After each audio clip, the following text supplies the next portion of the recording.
আসসালামু আলাইকুম। কি অবস্থা সবার? কেমন আছো সবাই?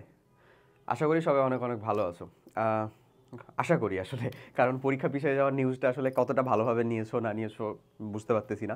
অনেক মানুষজন আছে যারা খুশি, যাদের সিলেবাসটা শেষ হয় নাই কাইন্ড অফ। আবার অনেক মানুষজন আছে যাদের সিলেবাস শেষ হয়েছিল, ঈদটা একটু চিল করে কাটাবে ভাবছিল, তারা একটু অফেন্ড হইতে পারে যে ভাইয়া ঈদটা আমাদের মাটি হয়ে যাচ্ছে। দেখ, ব্যাপার না ভাইয়া, আসলে খুব সত্য কথা হচ্ছে যে আমার তোমার জন্য একা না, ফার্স্ট অফ অল কথা হচ্ছে এটা সবার জন্যই হয়েছে।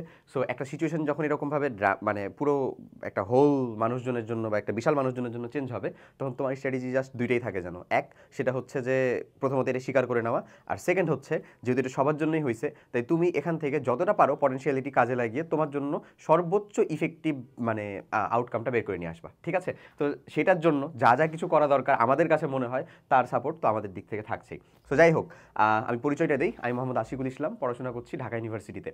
আজকে আমরা আমাদের অনশটের সিকিউ পার্টটা নিয়ে আলোচনা করব। কত নাম্বার চ্যাপ্টারে বলো? 4 নাম্বার চ্যাপ্টারের, বুঝছো? সো এই কেমিস্ট্রির 4 নাম্বার চ্যাপ্টার পর্যায় সারণী, খুবই মজাদার, সহজ এবং সাবলীল একটা চ্যাপ্টার। এবং তোমার আশা করা যায় যে তোমার সিকিউ এর ফার্স্টটা শুরু হবে ইনশাল্লাহ এই পর্যায় সারণী চ্যাপ্টার দিয়ে, না হলেও সেকেন্ডটা। বাট 8টা কোয়েশ্চেনের ভিতরে একটা সিকিউ কিন্তু মাস্ট এই চ্যাপ্টার থেকে থাকবে, এটা লিখে রাখতে পারো, থাকবে, মিস যাবে না, ঠিক আছে?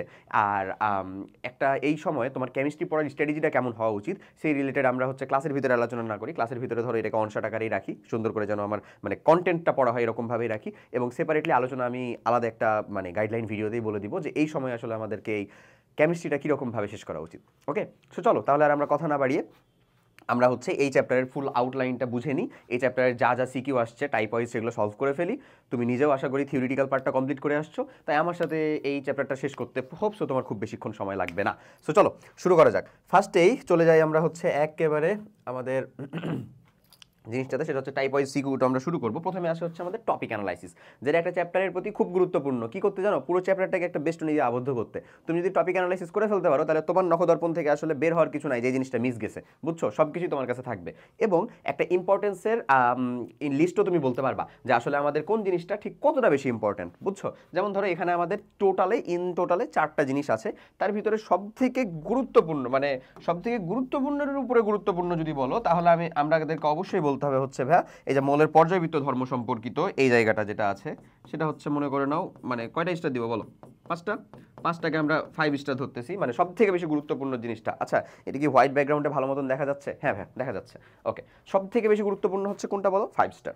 তারপরেরটা যদি আমরা চিন্তা করি, তাহলে আমাদের গুরুত্বপূর্ণ হচ্ছে, তারপরে আমরা গুরুত্বপূর্ণ বলবো, পরের গুরুত্বপূর্ণ যে আমাদের পর্যায় সারণীর ব্যতিক্রম মানে পর্যায় সারণীতে অবস্থান নির্ণয়। তারপরে গুরুত্বপূর্ণটা হচ্ছে আমাদের এটাকে আমরা 4 স্টারে রাখবো, ঠিক আছে? তারপরে টাস করে চলে আসবো হচ্ছে আমরা ব্যতিক্রম সম্পর্কিত ইলেকট্রন বিন্যাস, কারণ হুটহাট করে এটা দিয়ে দেয়, ঠিক আছে ভাই? এবং লাস্ট অফ অন গুরুত্ব হচ্ছে ভিত্তি সম্পর্কিত। এই হচ্ছে তার রেঞ্জ। তাহলে বলো সব থেকে বেশি পড়া লাগবে কোনটা? অবভিয়াসলি আমাদের এইটা, বলো বুঝা গেছে? ওইটা। তারপরেই চলে যাব কিন্তু আমরা হচ্ছে একেবারে তার এক সব টপে, সেটা হচ্ছে আমাদের পর্যায় সারণীতে মৌলের অবস্থান নির্ণয় সম্পর্কিত। সো আমাদের আসলে সিরিয়ালটা এভাবে দেওয়া আছে, বাট গুরুত্বের কথাটা আমি তোমাদেরকে একেবারে মানে ফ্র্যাঙ্কলি বলে দিলাম। আমি এমন জিনিসটা চাচ্ছি না আসলে যেটা লেস ইম্পর্টেন্ট সেখানে তুমি বেশি সময় দাও, কখনোই না, এরকমটা আমি চাইও না কখনো। বাট আমি তোমাকে বলে বুঝিয়ে দিব যে ভাই এটা আমার বেশি গুরুত্বপূর্ণ, এবং সেটা যদি তুমি আসলে কম সময় দাও বা লেস প্রায়োরিটি দাও বা সেটাকে অবহেলা করো, তাহলে আমার নিজের একটু খারাপ লাগে আসলে, ঠিক আছে? এটা আলটিমেটলি তোমারই খারাপ হবে, বাট যাই হোক আমি চাইও না যে তোমার খারাপটা হোক। ওকে, সো চলো তাহলে আমরা আর কথা না বাড়িয়ে সুন্দর মতন শুরু করি। ফার্স্টে আসো আমরা হচ্ছে কিছু কি পয়েন্ট নিয়ে আলোচনা করে ফেলি। ভাই কি পয়েন্ট নিয়ে আলোচনা বলতে, প্রথমত আমরা মৌলের পর্যায় সারণীতে অবস্থান মানে অবস্থান বিন্যাস করবো, সেটা ঠিক আছে। এই কি পয়েন্টের ভিতরে আমরা যে কাজটা করতে চলেছি সেটা হচ্ছে, দেখো পর্যায় সারণীতে আমার মৌল কয়টা? 118টা, তাই না? আমি তোমাকে এই কি পয়েন্টের ভিতরে একটা খালি থিওরিটিক্যাল জিনিস পড়াবো একটু। সেটা কি জানো? এইটা জিনিসটা পড়লে তুমি পর্যায় সারণী সম্পর্কে বিলিভ মি, এই তোমার কেবল এসএসসির জার্নিটা না, এইচএসসির জার্নি প্লাস তার পরবর্তীতে অ্যাডমিশন জার্নি পর্যন্ত আলাদা একটা ফ্লুয়েন্সিতে থাকবা। কিসে থাকবে বলো? আলাদা একটা ফ্লুয়েন্সিতে থাকবা। সো আমি তোমাকে বলবো অন্তত তুমি মানে মানে সম্পূর্ণটা না পারলেও আমি যতটুকু বলছি তার অর্ধেক পর্যন্ত কমপ্লিট করে ফেলো, অর্ধেক পর্যন্ত। ধরো এখানে দেখো আমি কি করতেছি, তোমাকে নর্মালি পর্যায় সারণীতে 30টা মৌল পড়ানো হয়। কয়টা পড়ানো হয় বলো? 30টা, 1 থেকে 30 পর্যন্ত পড়বা। বাট আমি তোমাকে বলবো তুমি 1 থেকে 30 পড়বা না, তুমি আরও বেশি পড়বা, তোমাকে আরও কিছু বেশি পড়তে হবে। কারণ বলতে পারো ভাইয়া তাহলে কি আমি হচ্ছে যে ওই যে ভিতরে সিলভার, তারপরে হচ্ছে মার্কারি, লেড, হ্যান ত্যান এই মৌলগুলোকে পড়বো না। এস ব্লক আর পি ব্লক মৌল আছে না ভাইয়া, এদেরকে গ্রুপ ওয়াইজ পড়বা। গ্রুপ ওয়াইজ, কি ওয়াইজ? Group wise. যদি এটাকে মনে রাখতে পারো গ্রুপ ওয়াইজ, তাহলে পর্যায় সারণীতে একটা মৌলের অবস্থান নির্ণয়, একটা মৌলের মানে সে মৌলের পারমাণবিক সংখ্যা নির্ণয়, অথবা সে মৌলের পর্যায়বৃত্ত যে কোনো একটা ধর্ম নির্ণয় বা ব্যাখ্যা করা তোমার কাছে হচ্ছে রীতিমতন একটা চুটকি। এবং আমি আজকে ধরো তোমাকে সিকিউ প্র্যাকটিস করাবো, প্রত্যেকটা সিকিউতেই দেখবা প্রথমই কাজ হচ্ছে পারমাণবিক সংখ্যা অনুযায়ী ওই মৌলটাকে খুঁজে বের করা, প্রথমই কাজ হচ্ছে ওইটা। তো চলো আমি তোমাকে একটু দেখিয়ে দিই আর কথা না বাড়িয়ে। ফার্স্ট অফ অল ধরো আমরা হচ্ছে হাইড্রোজেন লিখলাম, 1 নাম্বার গ্রুপটাকে যদি আমি লিখি, তাহলে তোমাদের মধ্যে কিন্তু অনেক মানুষজনই আছে, বিলিভ মি, আমাকে বিশ্বাস করো, সত্য কথা, তোমাদের মধ্যে অনেক মানুষজনই আছে যারা আমি যে কথাটা বললাম তারা কিন্তু পর্যায় সারণী সম্পর্কে অতটুকু পড়ে নিয়েছে অলরেডি। ওরাই কিন্তু মানে এটাতে একটা চ্যাপ্টারের উদাহরণ দিচ্ছি, ওরাই নর্মালি হচ্ছে বোর্ড স্ট্যান্ড করে, বোর্ড ফার্স্ট হয়, স্কুল তো ফার্স্ট হয় এরকম, ওরাই কিন্তু ওদের ইফোর্টটা এরকম থাকে। তো আমি তোমাকে হাইয়েস্ট ইফোর্টটা দেওয়ার জন্য বলতেছি, তুমি যদি এর 80%ও গ্র্যাব করতে পারো ইনশাল্লাহ তুমি ভালো করবা ভাই। ওকে, ভালো মানে ভালোর মধ্যে অনেক ভালো করবা, ব্যাপারটা এরকম।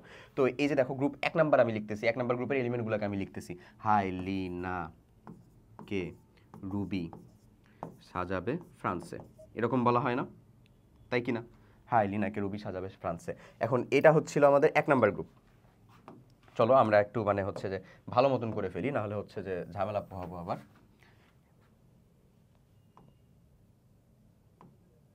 আচ্ছা, সো চলো এটা হচ্ছে আমাদের 1 নাম্বার। এরপরে হচ্ছে আমরা হাইড্রোজেন, তারপরে কে ছিল ভাই বলো তো 18 নাম্বার গ্রুপে? হিলিয়াম।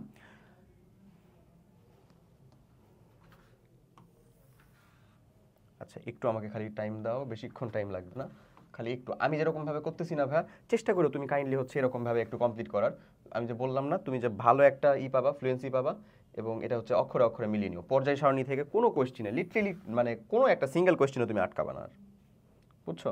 সো এইটাই তো দেখো আমি এটা করলাম কেন, কারণ যেন আমাদের হচ্ছে ওরিয়েন্টেশনটা ঠিক থাকে। আচ্ছা তারপরে হিলিয়াম, তারপরে কে ভাই বলো তো? নিয়ন, আর্গন, ক্রিপ্টন, জেনন, রেডন, এ কয়টা জানলেই হয়েছে। তারপরে এটা আমাদের 1 নাম্বার গ্রুপ হলো, 18 নাম্বার গ্রুপ হলো ভাই, 16, 17 এই গ্রুপগুলোর কথা একটু বলো তো। এটা আমাদের কত নাম্বার গ্রুপ হলো? 18।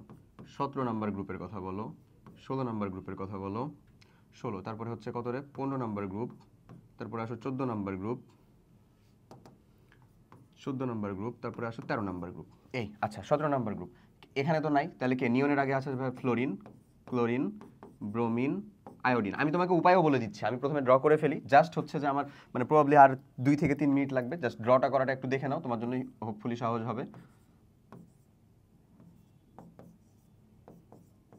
আচ্ছা আর্সেনিক, অ্যান্টিমনি, বিসমাথ, তারপরে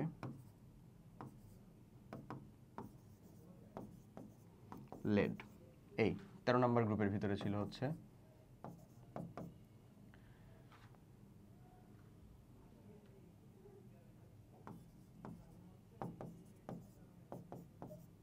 এমন, ঠিক আছে? এই যে কাজ করলাম না ভাই, এখন এখন আমাদের এই কাজটা শেষ। এখন চলে আসো, আমি হচ্ছে গ্রুপ 1 নাম্বার লিখছিলাম, গ্রুপ 2টাও আমাকে লিখে নিয়ে ফেলতে হবে। গ্রুপ 2টাই আসলে কে? এই যে এখান থেকে আসে মেইনলি বিরিয়ানি, মোগলাই, কাবাব, সরিয়ে বাটিতে রাখো। এই যে আমি নেমোনিক্সগুলো বলতেছি না, এই নেমোনিক্সগুলো দিয়ে তুমি যদি মনে রাখো খুবই সহজ হবে। আমি নেমোনিক্সগুলো লিখে দিব না, কারণ এটা আমাদের থিওরি ক্লাস না। থিওরি ক্লাস হলে অবশ্যই আমি ইন ডিটেলস লিখে দিতাম। আমি বলে দিচ্ছি, তুমি যদি ক্লাসটা লিটারালি করে থাকো, তুমি হচ্ছে নিজে মিলিয়ে মিলিয়ে করে ফেলবা, হোপসো তোমার জন্য এটা ডাল ভাত হয়ে যাবে, ঠিক আছে? আচ্ছা এরপরে পরেরটাতে চলো। পরেরটা হচ্ছে আমাদের এই যে এই সিরিয়ালটাকে আমরা ফিল আপ করবো। আসলে এই সিরিয়ালটাকে ফিল আপ করবো হচ্ছে কেমনে, দেখো আমাদের হয়ে গেছে এতটুকু। এটা আমাদের কত নাম্বার গ্রুপ? এটা আমাদের গেছিল হচ্ছে আসলে 1 নাম্বার, 1, এটা হচ্ছে আমাদের 2। তারপরে আমাদের এখন যেতে হবে তাহলে 3, 4, 5, 6, 7, 8, 9, 10, 11, 12, গুড। তারপরে তো হয়ে গেল। তাহলে চলো এই এলিমেন্টগুলোকে আমরা লিখে ফেলি। 3-এর ভিতরে কে আছে আসলে? স্ক্যান্ডিয়াম, তারপরে টাইটেনিয়াম, তারপরে দেখো titanium, vanadium, vanadium, chromium, manganese, ফেরাম, cobalt, nickel, copper, zinc, এরা ডান। সো আজান হচ্ছে, তো আমি হচ্ছে যে আর কিছু ইনফরমেশনটা লিখে ফেলি, তারপরে হচ্ছে যে আমরা কমপ্লিট করি, ঠিক আছে? ওকে ডান।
ওকে ভাই, তো আমাদের আসলে বুঝতে পারতেছো আজান শেষ হয়ে গেছে। যাই হোক, দেখো যা যা ইনফরমেশন লেখার আই হ্যাভ ডান, আমি লিখে ফেলছি। সো অলরেডি তোমরা বুঝে গেছো যে আসলে পর্যায় সারণী সম্পর্কে তোমাকে কতটুকু ইনফরমেশন জানতে হবে। আমি পর্যায় সারণী সম্পর্কে এতটুকু লিখছি, তুমি যদি করতে পারো খুবই ভালো কথা। আমি তোমাকে একটু বলে দিই, একটু কাইন্ডলি ব্রিফ করে দিই। হায়েস্ট আমার 1 মিনিট লাগবে জাস্ট ব্রিফ করতে এই ইনফরমেশনগুলো। এখানে কিন্তু হিউজ পরিমাণ ইনফরমেশন আছে। আচ্ছা দেখো, 1 number group S, S block হচ্ছে 1 নাম্বার এবং 2 নাম্বার গ্রুপ, তারাই হচ্ছে এস ব্লক। এখানে আছে হচ্ছে 13টা মৌল, তারা হচ্ছে টোটালে 14টা মৌল। এস ব্লক বলতে কি, ইলেকট্রন বিন্যাস করলাম ওই যে S S P S P S DPS DPS FDPS FDPS দিয়ে ইলেকট্রন বিন্যাস করি না। সো আউটার মোস্ট ইলেকট্রনটা বা সর্বশেষ ইলেকট্রনটা যে ব্লকে যাবে সেটাই তো আমার সেই ব্লক মৌল, তাই না? সো এস ব্লক মৌল যেটা আমাদের 14টা, এস ব্লক মৌল গ্রুপ মানে 1 এবং গ্রুপ 2 এর মৌলগুলোকে আমরা বলি মেইনলি এস ব্লক মৌল, কারণ এখানে সর্ববহিষ্ঠ ইলেকট্রনটা ওখানেই যায়। আচ্ছা, এবং এই যে দেখো এখানে একজন আছে না হিলিয়াম, হিলিয়ামটাতেও যায়, সেজন্য হিলিয়ামটা 14 নম্বর গ্রুপে রাখা হয়েছে, বাট সেটা হচ্ছে 18 নম্বর গ্রুপে রাখা হয়েছে, বাট স্টিল একটা কি এস ব্লক মৌল। সো এখানে দেখো 7টা পর্যায় আছে, তো 7টা পর্যায়ে 7 এখানে তো উপরের এই যে হাইড্রোজেনের পরে বেরিলিয়ামের উপরে তো কেউ নাই, সো এখানে ফাঁকা। সো 7 6 13 আর একটা হিলিয়াম, যে টোটালে 14টা হচ্ছে আমার এস ব্লক মৌল। পি ব্লক মৌল দেখো এই তো আমাদের বাদ, তাহলে এদিকে আছে হচ্ছে আমাদের আর থাকলো 6টা, এদিকে থাকে হচ্ছে আমাদের 6টা, কারণ 13 থেকে 18 যেহেতু 6টা 6টা 6 6 36টা হচ্ছে আমাদের কি পি ব্লক মৌল। ডি ব্লক মৌল কয়টা আমাদের, এই যে আমাদের গ্রুপ, এই যে দেখো 3 নাম্বার, মানে 3 নাম্বার থেকে গ্রুপ 12 নাম্বার পর্যন্ত, এই যে গ্রুপটা, এই গ্রুপের কত নাম্বার, 4 নাম্বার পর্যায় থেকে শুরু হয়েছে। সো এদিকে আছে ধরো 10, মানে তুমি যদি গণনা কাউন্ট করো তাহলে পাবা হচ্ছে 10 আর এদিকে আছে হচ্ছে 4, 1 2 3 4 10, 4 10 40। এবং অ্যাক্টিনিয়ামের পরেই থাকে হচ্ছে ভাই থোরিয়াম বলে একটা এলিমেন্ট, এই থোরিয়ামও আমাদের কি ডি ব্লক মৌল, কারণ তারও সর্বশেষ ইলেকট্রনটা ডি ব্লকে যায়। সো দ্যাটস ওয়াই ওখানে 40 আর 1 41। আর এদের ভিতরে থাকে 14টা করে এলিমেন্ট। সো 14টার ভিতরে একটা চলে গেল ওখানে, তাহলে 14 দুগুণে 28 হতো, 28 থেকে একটা যদি চলে যায় তাহলে কি হবে, সে 27টা। দ্যাটস ওয়াই এ ব্লক মৌল কয়টা, 27টা। এই ইনফরমেশনগুলো। আচ্ছা চলো আমরা গ্রুপ ওয়াইজ কেমনে মুখস্থ রাখছিলাম। এটা যেমন হাই লি না কে রুবি সাজাবে ফ্রান্সে, তুমি যদি আমাদের বই দেখো তাহলে এখানে লেখা আছে ছেঁচে ফেলেছে। যাই হোক, মজা করলাম। এবার দেখো গ্রুপ 2কে আমরা মনে রাখবো কেমনে। আমি কিন্তু তোমাকে এই যে এই পার্টটুকু মনে রাখতে বলছি না গ্রুপ ওয়াইজ, এইটুকুতে শুধু এই পর্যায়টাই মনে রাখবো যেরকমটা আমরা রাখি 30 পর্যন্ত। আচ্ছা, beryllium magnesium calcium strontium barium radium. Biryani Mughlai kebab সরিয়ে বাটিতে রাখো। আচ্ছা এখানে দেখো, এটাকে আমরা সুন্দর মতন লিখবো বর্তমান সিচুয়েশন, পরিবর্তিত সিচুয়েশনে। বিএনপি, আওয়ামী লীগ, জামাত, ইন্ডিয়া, টুরে। ঠিক আছে? আচ্ছা ওকে, এখানে দেখো carbon, silicon, germanium, tin, lead, এটা হচ্ছে কাঁদলে শার্ট গেঞ্জি স্যান্ডেল পাবে। ওকে, এখানে দেখো নলকূপের পানিতে আর্সেনিক আছে, অ্যান্টিমনি এটা থেকে। আচ্ছা, এছাড়াও এটাকে বলতে পারো নদীর পাড়ে এসো সখিনা বিকেলে। মজাদার ছিল। ও এস এস সি তে পড়ে, এমনি আমরা মনে রাখবো। হ্যালোজেন গ্রুপ তো আমরা নর্মালি জানি, আর 18 নম্বর গ্রুপও আমরা নর্মালি হচ্ছে পড়ে পড়ে আমাদের মনে থাকে এমনি। আর এই যে scandium, titanium, chromium, vanadium, crop, এতটুকু পর্যন্ত আমরা পড়বো 30 পর্যন্ত। ঠিক আছে, পর্যায় সারণী সম্পর্কে আউটলাইন কিন্তু আমাদের এতটুকুই। ওকে, আমি এখন একটু আসি আমাদের পর্যায়গুলোকে দেখো। 1 নাম্বার যে পর্যায়টা ভাই, সেই 1 নাম্বার পর্যায়টাতে মাত্র 2টা এলিমেন্ট আছে, সেটাকে আমরা বলি অতি রস পর্যায়। খুবই অল্প পর্যায়, অতি রস পর্যায়। আচ্ছা, 2 নাম্বার যে পর্যায়টা, 2 আর 3 যে পর্যায়টা, সে পর্যায়টা হচ্ছে আমাদের 8টা করে মৌল থাকে। সে পর্যায়টাকে আসলে অতি রস না, এটাকে বলা হয় শুধু রস পর্যায়। এই রস পর্যায়ের অপর নাম হচ্ছে আদর্শ পর্যায়। রস পর্যায়ের অপর নাম কি, আদর্শ পর্যায়। সো এটাকে 2 এবং 3 নাম্বার পর্যায় দুইটাকেই বলা হয়। আর 3 এবং 4 নাম্বার পর্যায়ের ভিতরে আমাদের 18টা করে মৌল থাকে, না একটা বেশি না একটা কম, এটাকে বলা হয় দীর্ঘ পর্যায়। ঠিক আছে, আর যেটা আমাদের 32টা করে মৌল থাকে সেটা কি 6 এবং 7, সেটাকেই বলতেছি আমরা হচ্ছে অতি দীর্ঘ পর্যায়। বাস শেষ, অনেক কিছু বলে ফেললা এবং অনেক কিছু পড়ে ফেললা তুমি আসলে এই কি সম্পর্কে, পর্যায় সারণী সম্পর্কে। এখন বলো তো গ্রুপ 15 নাম্বার যে নাইট্রোজেন ফসফরাস মানে আর্সেনিক, এই যে গ্রুপটা, এই গ্রুপটাকে আসলে কি বলা হয় বলো তো ভাইয়া, নিক্টোজেন গ্রুপ। 16 নম্বর গ্রুপটাকে, কার্বন বা সালফারের যে গ্রুপটা, সেটাকে বলা হয় চ্যালকোজেন। নিক্টোজেন মানে শ্বাসরোধকারী, চ্যালকোজেন মানে হচ্ছে আমাদের আকরিক উৎপন্নকারী, হ্যালোজেন মানে কি সামুদ্রিক লবণ উৎপন্নকারী, আর নোবেল গ্যাস মানে হচ্ছে তারা মানে কারোর সাথে বিক্রিয়া করে না, তারা অনেক পশ। আচ্ছা, এবং এস ব্লক মানে গ্রুপ 1কে বলা হয় হচ্ছে, এটার নামটা কি বলতো ভাইয়া, ক্ষার ধাতু। ক্ষার ধাতু, এরা পানির সাথে নর্মালি কি তৈরি করে, ক্ষার তৈরি করে।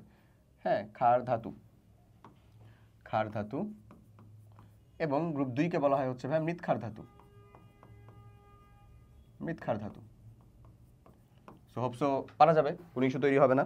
ওকে, ব্যাস এতটুকুই। চলো এবার তাহলে আমরা আর কথাবার্তা না বাড়িয়ে এতটুকু ইনফরমেশন যদি তুমি মনে রাখতে পারো এনাফ ভাইয়া। এখন এই পর্যায় সারণীতে মৌলের অবস্থান যদি তোমাকে নির্ণয় করতে দেয়, খুব সত্য কথা হচ্ছে তুমি একা একাই পারবা। কেমনে? তুমি যদি আসলে এতটুকু মনে রাখো তাহলে। বাট একটা সিকিউতে কোয়েশ্চেনের উত্তর আসলে তো আমরা এমসিকিউ এর এরকম ফর্মুলা অ্যাপ্লাই করতে পারি না রে। কেন পারবা বলতেছি বলো তো? কারণ সাপোজ তোমাকে একটা মৌল বলে দিছে, পারমাণবিক সংখ্যা জানো বা হচ্ছে ডিরেক্ট মৌলটাই বলে ফেলছে, তুমি যখন গ্রুপ ওয়াইজদেরকে মনে রাখো তাহলে কি তোমার এটার অবস্থান বের করা খুব কঠিন কিছু?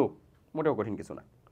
ওকে, আচ্ছা। বাট যেহেতু সিকিউতে আসবে, সো সিকিউতে আসার জন্য আমরা হচ্ছে মানে ভালো মতন একটু শিখে ফেলবো, ঠিক আছে? আচ্ছা চলো তাহলে আমরা একটু ভালো মতন শিখে ফেলি সিকিউতে আসার জন্য। দেখো কনসেপ্ট খুব ভালো কথা। ফার্স্ট অফ অল যে মৌলটা আসছে সেটার ইলেকট্রন বিন্যাসটা করতে হবে তোমাকে সিকিউতে আসলে, মাস্ট। সো ইলেকট্রন বিন্যাস করার জন্য আমরা যেই জিনিসটা অ্যাপ্লাই করবো বা ফলো করবো সেটা হচ্ছে, আমি দেখো একেবারে ডিটেলসেই পড়িয়ে দিচ্ছি। এস যেটা আহ্বায়ন নীতি ছিল, হ্যাঁ আমাদের স্যার পড়াতেন এরকম, শোনো প্রিয়া শোনো, স্যার পড়াইতো কিন্তু আমার দোষ না। আচ্ছা, শোনো প্রিয়া শোনো, টাকা পয়সার অবস্থা খারাপ তাই বলতো যে ব্যাংকের মধ্যে ডিপিএস খোলো। ব্যাংকের মধ্যে তো জানো ডিপিএস হচ্ছে একটা সিস্টেম। ডিপিএস খোলো, এফডিপিএস খোলো।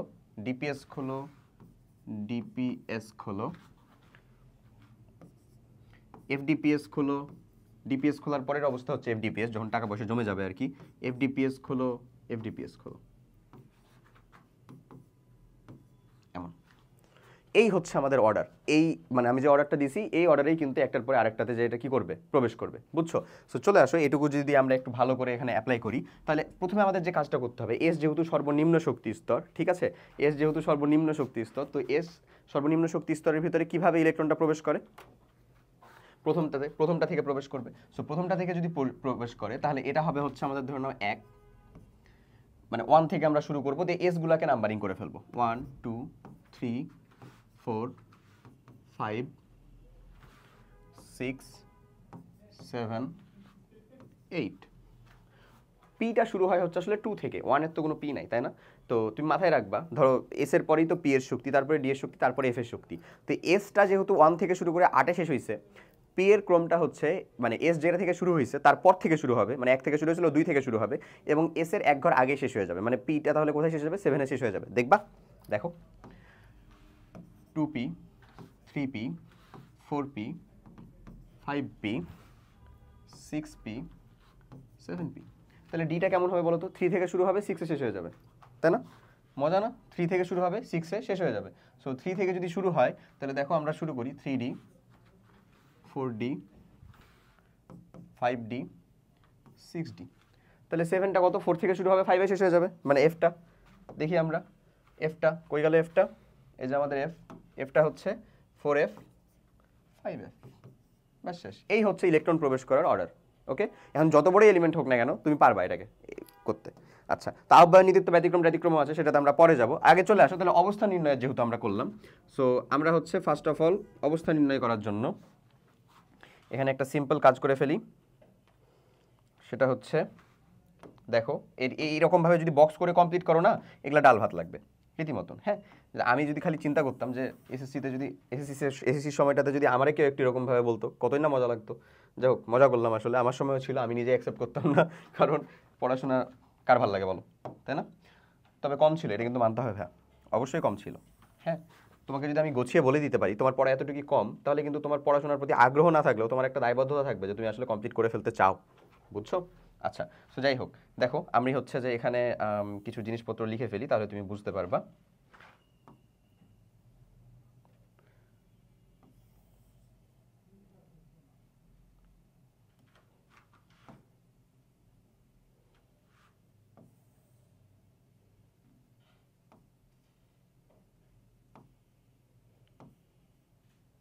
এটা খুবই সহজ জিনিস, সহজ জিনিসকে আমরা সহজভাবে শিখবো।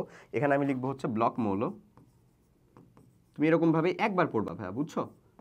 তারপরে পর্যায় সারণীতে যে মৌলই হোক না কেন, যেখানে অবস্থা নির্ণয় করতে দিক না কেন, মানে যেখানে বলতে অবস্থানিত তুমি নির্ণয় করবা, বলে কিছুই মানে খুবই সহজ লাগবে। আচ্ছা, ব্লক মৌল মানে কোন ব্লক মৌল সেটার কথা। তারপরে হচ্ছে সর্ববহিষ্ঠ শক্তি স্তর ইলেকট্রন বিন্যাস, এটা হচ্ছে সর্ববহিষ্ঠ শক্তি স্তরের ইলেকট্রন বিন্যাস, মানে তার সর্ববহিষ্ঠ শক্তি স্তরে ইলেকট্রন বিন্যাসটা কেমন থাকে সেটা। তারপরে চলে আসবে এটা হচ্ছে আমাদের গ্রুপ সংখ্যা, এটা হচ্ছে আমাদের কি মানে আগে গ্রুপ না রে ভাইয়া, আগে হচ্ছে পর্যায়, পর্যায় সংখ্যা, মানে এটা আমাদের কোন পর্যায়, আর এটা হচ্ছে আমাদের গ্রুপ, কোন গ্রুপে আছে, গ্রুপ সংখ্যা। ওকে, আচ্ছা, ভেরি গুড। সো চলো তাহলে আমরা প্রথমে এস ব্লক মৌলটাকে করে ফেলি। মানে পর্যায় এবং গ্রুপটাই তো আমাদেরকে নির্ণয় করতে হয় মেইনলি, তাই কি না? সো আমরা পর্যায় এবং গ্রুপটা এদের নির্ণয় করে ফেলবো এখান থেকে। ওকে, সো চলো প্রথমে ব্লক মৌলের ভিতরে কোন মৌল আসবে আমাদের? এস ব্লক মৌল। এস ব্লক মৌল কয়টা রে ভাইয়া? 14টা এস ব্লক মৌল, ঠিক আছে। আচ্ছা, এস ব্লক মৌলের সর্বোচ্চ শক্তি স্তর ইলেকট্রন বিন্যাসটা হচ্ছে এন এস, এক থেকে দুইটা ইলেকট্রন যেতে পারে, NS 1 to 2 এস ব্লক মৌলের সর্বোচ্চ শক্তি স্তর ইলেকট্রন বিন্যাস। এস ব্লক মৌল তুমি হচ্ছে যে আমরা এখানে মাত্রই ড্র করলাম না এস ব্লক মৌলগুলো, দেখো এই যে এখানে এস ব্লক মৌল প্রত্যেকেরই NS মানে সামথিং একটা ভ্যালু আসবে এন এর, এনটাই হচ্ছে আমাদের প্রধান শক্তি স্তরের ভ্যালু, ওটাই তার পর্যায়ের সংখ্যা আসলে, হ্যাঁ, 1 থেকে 2 ব্যাপারটা এরকম। তো এখানে হচ্ছে ঘটনাটা কি, এখানে ঘটনাটা আমরা বলবো যে এখানে পর্যায় সংখ্যাটা হচ্ছে n, পর্যায় সংখ্যাটা হচ্ছে জাস্ট n। গ্রুপ সংখ্যাটা কি আসলে? গ্রুপ সংখ্যাটা হচ্ছে যে এস এর মধ্যে যত ইলেকট্রন থাকবে, এস এর ইলেকট্রন সংখ্যা, এটা হচ্ছে তার কি গ্রুপ। এস, এই যে এসটা আছে না ভাই, এস এর মধ্যে ইলেকট্রন সংখ্যা, সেটা হচ্ছে তার গ্রুপ। শুধু ব্যতিক্রমটা হচ্ছে কি হিলিয়াম, হিলিয়ামের এসে ইলেকট্রন সংখ্যা থাকে হচ্ছে 2টা, হ্যাঁ, কিন্তু তার পর্যায়টা থাকে কত? পর্যায়টা থাকে কত বলো, মানে সরি মানে গ্রুপ ইলেকট্রন থাকে হচ্ছে 2টা, তার পর্যায়তে 1 থেকে থাকে 1s2। হিলিয়ামের ইলেকট্রন বিন্যাস যদি করো তুমি, হিলিয়ামটা মাথায় রাখবা, হ্যাঁ, হিলিয়ামটা যদি করো তাহলে কত হবে ভাই বলো তো? এই যে 2, তাহলে সেটা কত? 1s2, 1s2 হিসাবে তার পর্যায় হচ্ছে 1। এখানে এন এর ভ্যালুটা কত? এন এর ভ্যালু যেহেতু 1, তার মানে তার পর্যায় 1, ঠিকই আছে। বাট তুমি যদি এটা অনুযায়ী করো এস এর ইলেকট্রন সংখ্যা, তাহলে তার গ্রুপ সংখ্যাটা কত আসলে? 2। বাট তার কি গ্রুপ 2 না, হিলিয়ামের গ্রুপটা কত? গ্রুপটা হচ্ছে 18। এই একটাই ব্যতিক্রম, এটাকে একটু মনে রাখবো, গ্রুপটা হচ্ছে 18। এটা জানো, হিলিয়ামটা তো আমরা বাচ্চা সবাই জানি। ওকে, চলো হিলিয়াম কমপ্লিট হয়ে গেলে আমরা এস ব্লকটা কমপ্লিট করে ফেললাম, এটাকে সিল করে দিই, এটা আমার দরকার নাই এখন, আমার হচ্ছে যেটা যাকে দরকার। ওকে, এস ব্লকের পরে চলো খুবই গুরুত্বপূর্ণ, সেটা হচ্ছে আমাদের পি ব্লক মৌল। পি ব্লক মৌল, পি ব্লক মৌলের ক্ষেত্রে তার আউটার মোস্ট শেলের ইলেকট্রন বিন্যাসটা কীরকম? আউটার মোস্ট শেলের ইলেকট্রন বিন্যাসটা হচ্ছে NS2, মানে সর্বোচ্চ শক্তিস্তর ইলেকট্রন বিন্যাস মানে NS2 যাই, যেমন ধরো একটা র্যান্ডম পি ব্লক মৌলের আমি কথা বলি, ধরো আমাদের অক্সিজেন, কত আমাদের ইলেকট্রন বিন্যাস? 8, 1s2, 2s2, 2p4, এরকম না? তাহলে দেখো পি ব্লক মানে কি, সর্বোচ্চ শক্তি মানে সর্বোচ্চ ইলেকট্রনটা আসলে কোন ব্লকে গেছে? পিতে গেছে, দ্যাটস ওয়াই সেটা পি ব্লক। সো পির মধ্যে ইলেকট্রন যাইতে পারে কয়টা ভাইয়া? মিনিমাম 6টা। দ্যাটস ওয়াই NS2 মানে প্রথমে NS2টা ফিল আপ করে, তারপরে NP কত? 1 থেকে 6, 1 থেকে 6 যে কোনোটাই হইতে পারে। ওকে, এমন। সো এখানেও আমার পর্যায় সংখ্যাটা হচ্ছে n। গ্রুপ সংখ্যাটা কি? গ্রুপ সংখ্যাটা হচ্ছে সর্বোচ্চ শক্তি স্তরের ইলেকট্রন সংখ্যা, সর্বোচ্চ শক্তি স্তর মানে কি? এটা দেখো এস এবং পি দুইটাতে সর্বোচ্চ শক্তি স্তর, দুইটাতেই আছে, সর্বোচ্চ শক্তি স্তরের ইলেকট্রন সংখ্যা প্লাস হচ্ছে 10, বা আমরা এটাকে বলতে পারি এস এর ইলেকট্রন প্লাস পি এর ইলেকট্রন প্লাস 10, এটা হচ্ছে তার গ্রুপ সংখ্যা। বুঝছো কি কথাটা? এস এর ইলেকট্রন প্লাস পি এর ইলেকট্রন প্লাস হচ্ছে 10, এমন। তাহলে বলো তো এই যে অক্সিজেনের গ্রুপটা আমাদের কত হবে? 2 আর 4, 6, সর্বোচ্চ শক্তি স্তরের অবশ্যই এস, তার আগের এসকে আবার নিও না। তাহলে 2 আর 4, 6 আর 10 কত হবে? 16। সো অক্সিজেনের গ্রুপ আসলে 16। দেখো এটা কেমনে আমি বলি, এটা দেখো 16 নম্বরে অক্সিজেন, ঠিক আছে। আচ্ছা, আর এন এর ভ্যালু যেহেতু এন এর ভ্যালু ছিল হচ্ছে 2, সো তার পর্যায়টা হচ্ছে 2 নম্বরেই পাবা। আচ্ছা, এটা কেন? কারণ হচ্ছে এই যে দেখো ভাইয়া, এই যে আমাদের 3 নাম্বার থেকে কত নাম্বার পর্যন্ত? 12 নাম্বার পর্যন্ত এই 10টা এলিমেন্ট তো নাই আসলে, তাই তার সর্বোচ্চ ইলেকট্রনের সাথে ওই 10 ভ্যালুটাকে যোগ করে দেওয়া হয়, ওটাই করা হলো। আর এখন যদি চলে আসো আমরা ডি এর ইলেকট্রন বিন্যাসটা যদি করি, ডি, এটা তো আমাদের ডান ডান ডান ডান ডান। চলো এবার আমরা ডি এরটা করি। 3 নম্বরে আছে হচ্ছে আমাদের অনেক গুরুত্বপূর্ণ ডিটা কিন্তু খুব গুরুত্বপূর্ণ। ডি ব্লক মৌল কয়টা রে? ডি ব্লক মৌল 41টা, সব থেকে বেশি মৌল হচ্ছে ডি ব্লক মৌল। 41টা। ডি ব্লকের ইলেকট্রনিক কনফিগারেশনটা কেমন আমি বলবো। দেখো আমি একটা ডি ব্লক মৌলের কথা বলি। সাপোজ ফেরাম কত ভাই আমাদের 26, তাই না? ফেরামটা কত ভাই বলো তো? ফেরাম 26। সো আমি যদি লিখি তাহলে এটা 1:2:2p6 মানে আর্গন পর্যন্ত লিখলাম, বুঝতে পারতেছো? 1:2:2p6, 3:3p6 এটা লিখে ফেলছি। তারপরে কোথায় ইলেকট্রন যাবে বলো তো? 4s2 তে, কারণ আমরা জানি যে 3d তে ইলেকট্রন যাওয়ার আগে 4s এ যায়। দেখো সেটাই কিন্তু সামনে আছে। আচ্ছা, সো 4s2 তে তাহলে 20টা হয়ে গেল। তারপরে 3d কত থাকবে? 6 থাকবে। সো ডি এর ইলেকট্রন বিন্যাসেরটা একেবারে যদি খুব ভালো মতন লিখি, অনেকেই মনে করতে পারো যে ভাই আমাদের 4s এ 2টা ইলেকট্রন ঢোকার পরে ডি এর ভিতরে বোধহয় 6টা ইলেকট্রন ঢোকে। আসলে কথাটা এরকমটা না। 4s এ আসলে একটাও ঢুকতে পারে, কারণ ক্রোমিয়াম তারপরে কপার এদের ইলেকট্রন বিন্যাসটা দেখছি না আমরা, যে শেষ শক্তি স্তরটাকে অর্ধপূর্ণ বা পরিপূর্ণ করার জন্য আহ্বায়ন নীতির যে ব্যতিক্রমটা ঘটতেছে, সো ঘটনা এখানেও একই। তাহলে এখানে আসলে আমরা লিখবো হচ্ছে,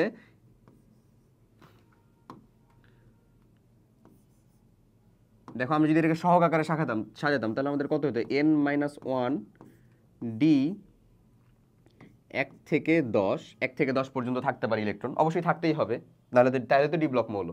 আর তারপরে থাকবে হচ্ছে NS 1 থেকে 2, যে কোনোটাই ঘটতে পারে। সো এখানে আমাদের পর্যায় কোনটা আসলে? পর্যায়টা তার এনটাই তার পর্যায় হবে।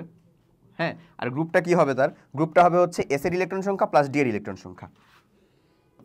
এস এর ইলেকট্রন, ডি এর ইলেকট্রন।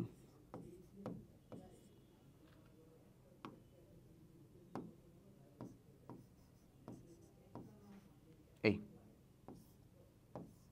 ওকে, আচ্ছা চলো এবার লাস্ট অফ অন যাই।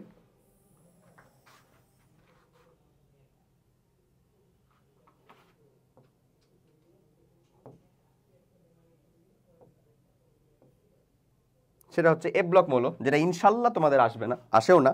তারপর আমি দেখিয়ে দিই, যেহেতু পড়াইতেছি দেখে ফেলি, দেখে রাখবা আর কিছু না, খালি এফ ব্লক মৌল। এফ ব্লক মৌলের ক্ষেত্রে এফ ব্লক মৌল, এফ ব্লক মৌলের জন্য এটার ইলেকট্রনিক কনফিগারেশনটা হয় হচ্ছে n-2 F1 to 14 n-1 D0 to 1 NS2। So এখানে তার পর্যায়টা এন, এটাই হয়, এনই হয়, 6 বা 7ই হবে। আর গ্রুপটা হবে হচ্ছে ভাইয়া সবসময় আমাদের যেটা 3 নম্বর গ্রুপ, 3 নং গ্রুপের ভিতরে সবগুলা মৌল আছে। এ ব্লক মৌলের 3 নম্বর গ্রুপ সবগুলাই। হ্যাঁ, ল্যান্থানাইড ইলেকট্রনিক সিরিজের ভিতরে যেহেতু, সেটাই। আচ্ছা, সো এই হচ্ছে টোটালে পড়াশোনা।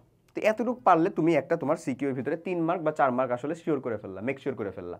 সো তাহলে এতটুকু আমি কেন পড়বো না? বুঝছো? জাস্ট তো কিছুক্ষণ, আধা ঘন্টাও না বোধহয়, তাই না? আচ্ছা, তো দেখে এমনভাবে বুঝে পড়লে আমাদের বোধহয় মানে মনে হয় না আটকাবে। চলো আমি ডি ব্লক তো করে ফেলছিলাম, বাট এটা তোমাকে আমি উদাহরণটা দেখাই নাই, চলো উদাহরণটা দেখে ফেলি। সাপোজ তাহলে এটার আমার পর্যায়টা কত হবে বলো তো ভাই? অবশ্যই এন এর ভ্যালু, এখানে এটা হচ্ছে এন এর ভ্যালু, এটা হচ্ছে n-1 এর ভ্যালু। তাহলে এন এর ভ্যালু কত? মানে এন এর ভ্যালু যেটা 4, সেটা হচ্ছে তার পর্যায়। তাহলে তার পর্যায় সংখ্যাটা হচ্ছে কত আমাদের? 4। আচ্ছা, আর পর্যায় তো পেয়ে গেলাম আমরা। এবার যদি আমি তার এর ভ্যালুটা চাই, কার ভ্যালুটা বলো? পর্যায়টার ভেতর আমাদের গ্রুপের ভ্যালু যাওয়া লাগবে, গ্রুপ। সো গ্রুপের ভ্যালুটা বললাম কি, যে n-1 এর ভিতরে জয়টা ইলেকট্রন, তার সাথে আমার চলে যাবে কি শুধু n-1 ভিতরে জয়টা ইলেকট্রন, তার সাথে চলে যাবে হচ্ছে n-1 যে ডি আছে সেটার মধ্যে ইলেকট্রন প্লাস হচ্ছে NS এর ইলেকট্রন। তাহলে এখানে টোটাল ইলেকট্রন আছে কয়টা? 8টা। তার মানে এর গ্রুপটা কত হবে বলো? 8। এটা কিন্তু 8 নট 4। চলো দেখি তো ফেরামকে একটু খুঁজে বের করি। 8 মিলতেছে? মিলবে না কেন? কেন মিলবে না? তুমি যদি পড়ো তুমি পারবা, তোমারও মিলবে। চলো আমি এবার হচ্ছে কিছু এলিমেন্ট একটু দেখিয়ে ফেলি যারা হচ্ছে এরকমভাবে উল্টাপাল্টা ইলেকট্রনিক কনফিগারেশন দেয়। আচ্ছা, ইলেকট্রনিক কনফিগারেশন উল্টাপাল্টা যারা দেয় তাদের ভিতরে, উল্টাপাল্টা বলতে আহ্বায়ন নীতিটা মেনে চলে না, এই যে এই নীতিটা মেনে চলে না, এরকম কিছু পাবলিককে একটু দেখে ফেলি। তারা খুব সংখ্যায় বেশি না আসলে, হ্যাঁ, তাদের সংখ্যাটা আমরা হচ্ছে, সংখ্যাটা না ঠিক এরকমভাবে সংখ্যায়িত করা যায় না। চলো আমরা হচ্ছে এরকম কাজ কিছুকে চিনে ফেলি। যেমন প্রথমে যেটা শুরু হবে সে হচ্ছে আসলে chromium, copper, silver, mercury, chromium, copper, silver, molybdenum, arum, এই এলিমেন্টগুলো তোমার জানলেই হয়েছে। ল্যান্থানামও দেখায়, এইগুলা ঠিক আছে, এরা আসলে কি নর্মাল যে আমাদের ইলেকট্রনিক কনফিগারেশন সেটার ব্যতিক্রম। মানে ব্যতিক্রম ফর হোয়াট? ব্যতিক্রম ফর হচ্ছে সে নিজের ইলেকট্রনিক কনফিগারেশনটা মানে লাস্টের ডি অরবিটাল বা সর্ববহিষ্ঠ শক্তি স্তরটাকে বেশি স্থিতিশীলতা অর্জনের জন্য সেখানে সে হয় অর্ধপূর্ণ করে বা পরিপূর্ণ করে। সেজন্য এস যে হচ্ছে শোষিত শ্রেণী, যার কাছ থেকে সহজে, যার জায়গা কম আসলে, যার কাছ থেকে সহজে যে কোনো কিছু ছিন্ন করা যায়, বের করে নিয়ে আসা যায়, তার কাছ থেকে একটা ইলেকট্রন সরায় দেয়। বুঝছো? এই আচ্ছা, সো চলো আমাদের দেখা শেষ। এবার আমরা মানে তুলাধনা করা শুরু করি যে আমাদের সিকিউ কি আসছে এবং সেগুলো সলভটা কেমনে হবে। ঠিক আছে, ওকে। সো আমার সাথে থাকো। হোপসো হচ্ছে যে এগুলো এখন খুবই মানে এগুলো এখন কি বলবো, বাচ্চা বাচ্চা লাগবে। কেমন বাচ্চা বাচ্চা লাগে চলো একটু দেখি। প্রথমেই হচ্ছে আমাদের ফার্স্ট একটা কোশ্চিন, রাজশাহী বোর্ড 23-এর কোশ্চিন, যে কোশ্চিনের ভিতরে এক্স ওয়াই জেড আর চারটা মৌল দেওয়া আছে, যাতে পারমাণবিক সংখ্যা আমার দেওয়া আছে। তো পারমাণবিক সংখ্যা হোপসো দেখো 30-এর ভিতরেই আছে। সো তোমার জন্য আমি যেভাবে তোমাকে পর্যায় সারণীর এস ব্লক আর পি ব্লকের গ্রুপ মনে রাখতে বললাম, সেটা করা ছাড়াও তুমি উত্তরটা করে ফেলতে পারবা। বাট স্টিল ওটা যদি করে রাখো তোমার অনেক বেশি উপকার হবে অনেক বেশি। তো চলো আমাদের এই কোশ্চিনগুলো কিন্তু পরবর্তীতে টাইপের ভিতরেও আছে, বাট এখানে আমরা হচ্ছে আলোচনা করেই ফেলবো। যেমন ধরো ঘ নাম্বারে আকারের কথা বলা হচ্ছে। তা আকারের থিওরিটা আমি তোমাকে এখানে পড়াইনি, আকারের থিওরিটা আমি আলাদা একটা টপিকে পড়াবো, সব থেকে গুরুত্বপূর্ণ যে থিওরিটা। তা আমি এখানে তোমাকে গয়ের সলিউশনটা করে দিব। ঠিক আছে, আচ্ছা সলিউশনটা দেওয়াও আছে, আমি তোমাকে এখানে আমি করে দিব, তুমি কিভাবে লিখবা সেটা বলে দিব, তারপরে হচ্ছে সলিউশনটা দেখিয়ে দিব। আচ্ছা, আমাদের এখানে বলতেছে ইলেকট্রন বিন্যাস করে পর্যায় সারণীতে জেড মৌলটির অবস্থান নির্ণয় করো। What is Z? Z is it this, এই যেটা জেড 23, তাই না? এক্স ওয়াই জেড 3 নাম্বারটা 23। সো পর্যায় সারণীতে প্রথমে তোমাকে যে কাজটা করতে হবে, তুমি ইলেকট্রন বিন্যাস জেনে গেছো, মৌলটার নাম জানতে পারলে অবশ্যই সব থেকে ভালো, এটা খুবই জরুরি দরকার। তো তুমি প্রথমে অবশ্যই লিখবা জেড এর পারমাণবিক সংখ্যা কত। আমি যেরকমভাবে লিখতেছি এরকম নিশ্চয়ই হচ্ছে যে করে লিখবা না, অল্প করে লিখবা না, বাট তুমি তো বুঝতেছো, তুমি লিখবা। আচ্ছা, পারমাণবিক সংখ্যাটা হচ্ছে কত ভাই আমাদের? 23। আচ্ছা, তাহলে এই মৌলটি আসলে কোনটা? স্ক্যান্ডিয়াম হচ্ছে আমাদের কত বলো তো? মৌলটি স্ক্যান্ডিয়াম হচ্ছে আমাদের 22, না সরি 21। টাইটানিয়াম হচ্ছে 22, ভ্যানাডিয়াম হচ্ছে কত? 23। সো এই মৌলটি হচ্ছে আসলে বেসিক্যালি ভ্যানাডিয়াম কত? 23। সেটা যদি ইলেকট্রনিক কনফিগারেশনটা আমরা বানাই, ইলেকট্রন বিন্যাস যদি আমরা লিখতে চাই, কি হবে ভাই বলো তো?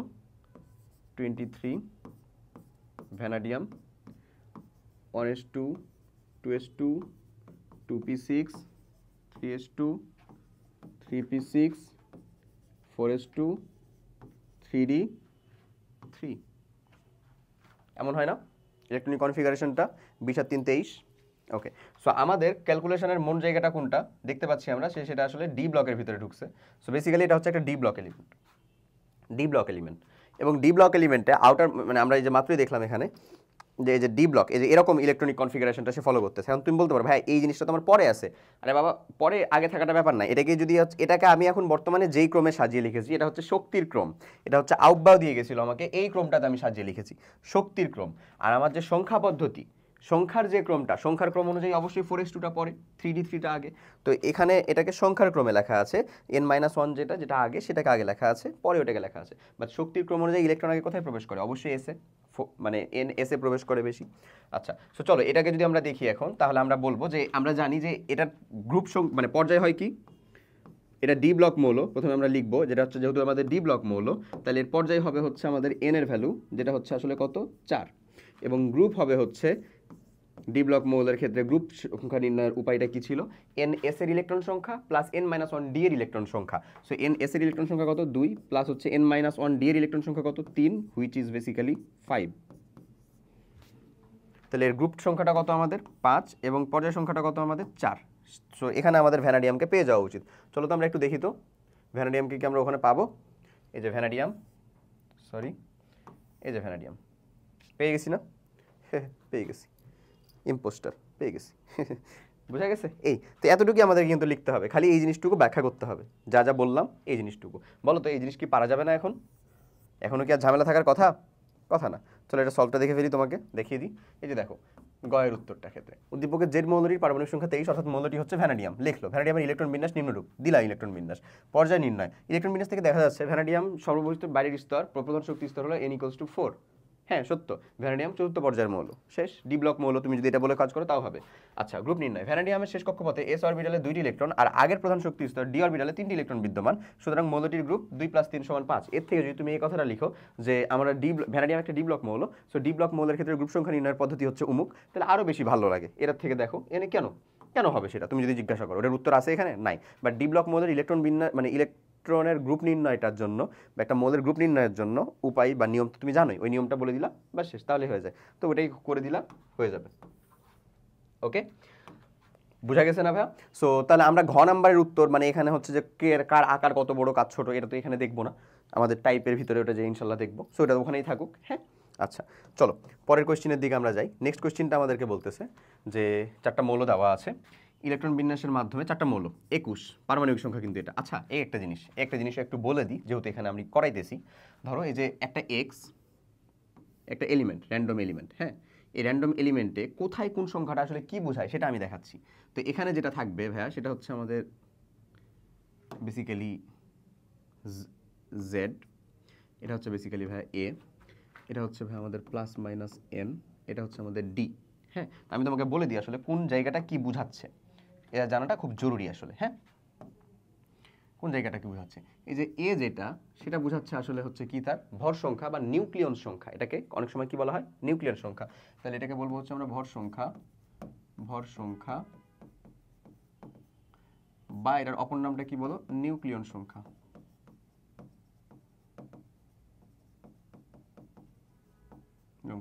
জেডটা কিভাবে বলো তো, জেড হচ্ছে আমাদের পারমাণবিক সংখ্যা বা প্রোটন সংখ্যা।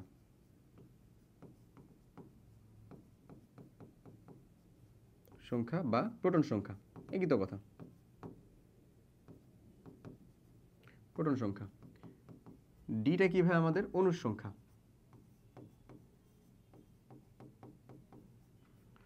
প্লাস মাইনাস এনটা কি আসলে গ্রহণ বা ত্যাগকৃত ইলেকট্রন।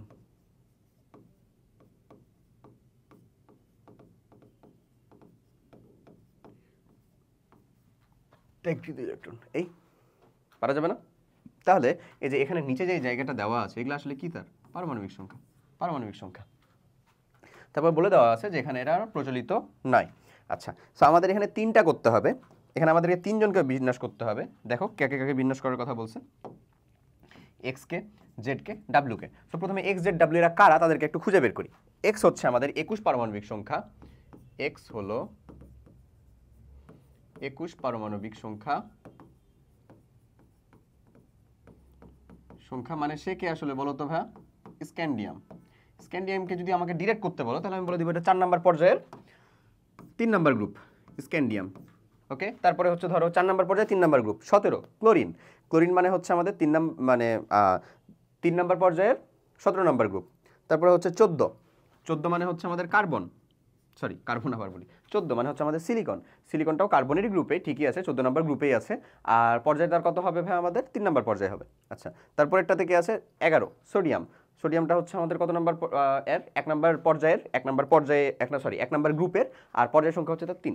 এই তো চলো এভাবে তো বলে দিলে হলো না, আমাদেরকে নিশ্চয়ই ইলেকট্রন বিন্যাস করে দেখাতে হবে। সো স্ক্যান্ডিয়ামের ক্ষেত্রে চলো আমরা যদি দেখি 21 না 1s2 2s2 2p6 ইলেকট্রন বিন্যাস প্রথমে, তারপরে কত 3s2 কত ভাইয়া 3p6, তারপরে 4s2 মানে এই যে আমাদের 20 হলো, তারপরে 3d1 এমন। তো দেখো আমাদের ডি অরবিটালের মৌল এটা একটা ঢুকেছে ডিতে।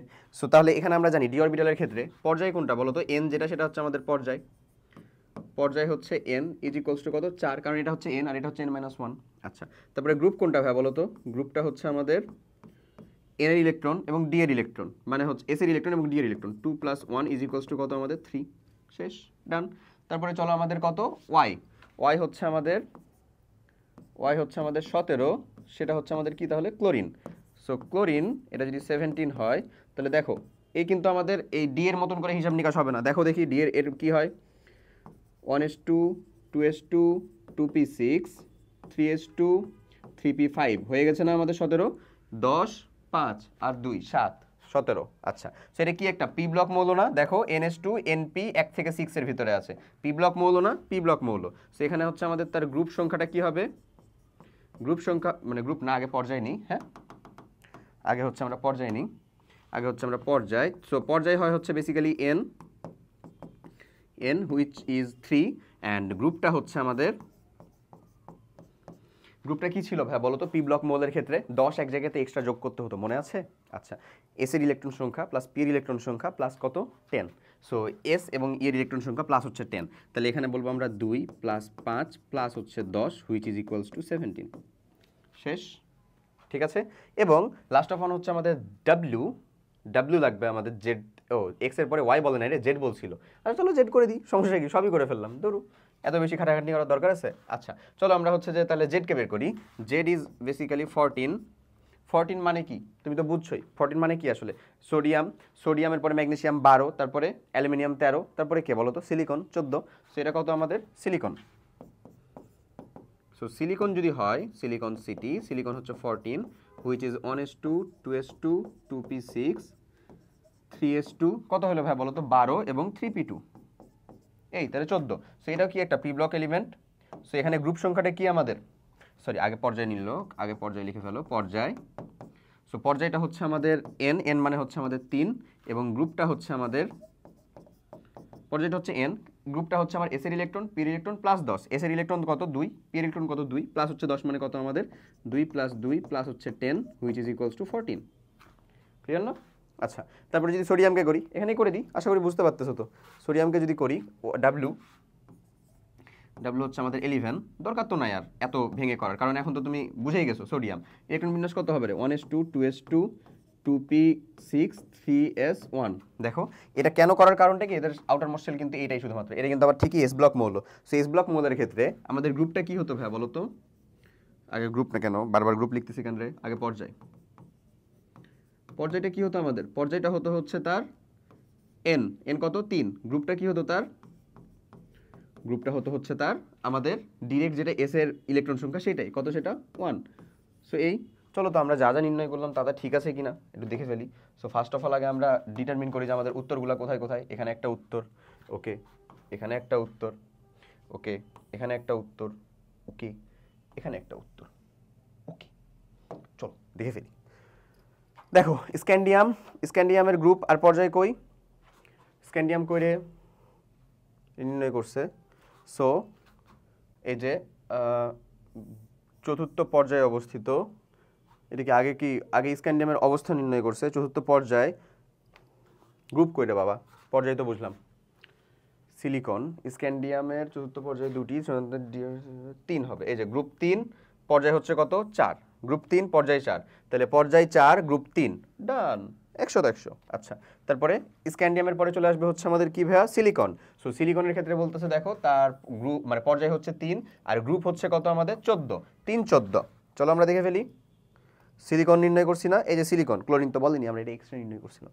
3 14, 3 14, আরে 100, কে বলে পারো না বলো তো? সবই পারো। তারপরে দেখো সিলিকনের পরে সোডিয়ামেরটা হচ্ছে আমাদের পর্যায় 3 আর গ্রুপটা কত? 1, গ্রুপ 1 এ অবস্থিত। পর্যায় 3 গ্রুপ 1, দেখি ভাইয়া পারছো কিনা? পর্যায় 3 গ্রুপ 1, আরে বাহ সেরা। ওকে চলো তাহলে তো হয়েই গেছে, তাহলে বুঝা গেছে না?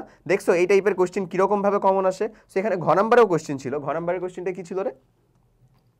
পারমাণবিক ব্যাসার্ধের ক্রম অনুযায়ী সাজাও। আরে বাবা, ইলেকট্রন আসক্তি আর পারমাণবিক ব্যাসার্ধ, ঠিক আছে, ওটা তো আমাদের পর্যায়বৃত্ত ধর্ম, করবো তো, ঠিক আছে দাঁড়াও।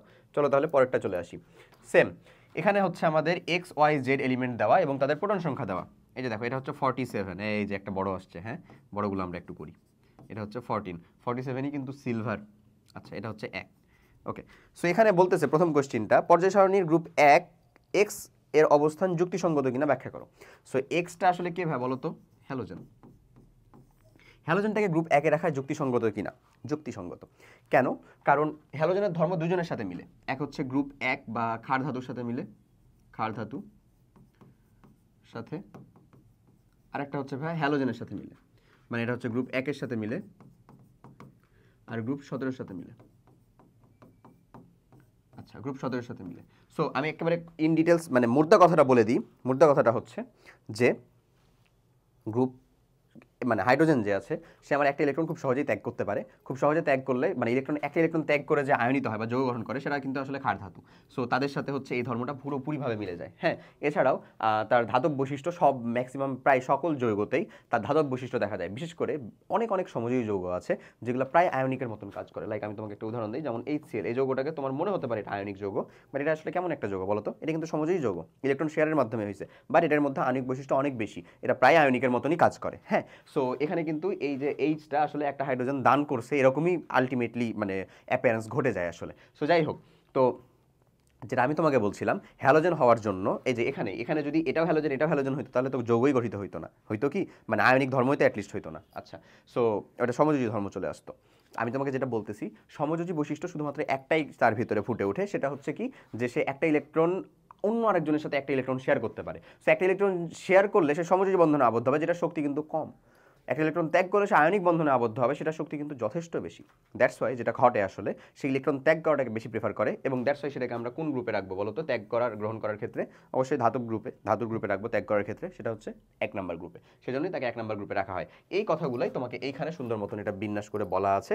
কিছু মানে হচ্ছে ধরো 1 নাম্বার গ্রুপের আর রেফারেন্স টেনে এটা একটা রিডিং দিবা, আর বাকি কথাটা আমি বলেই দিয়েছি।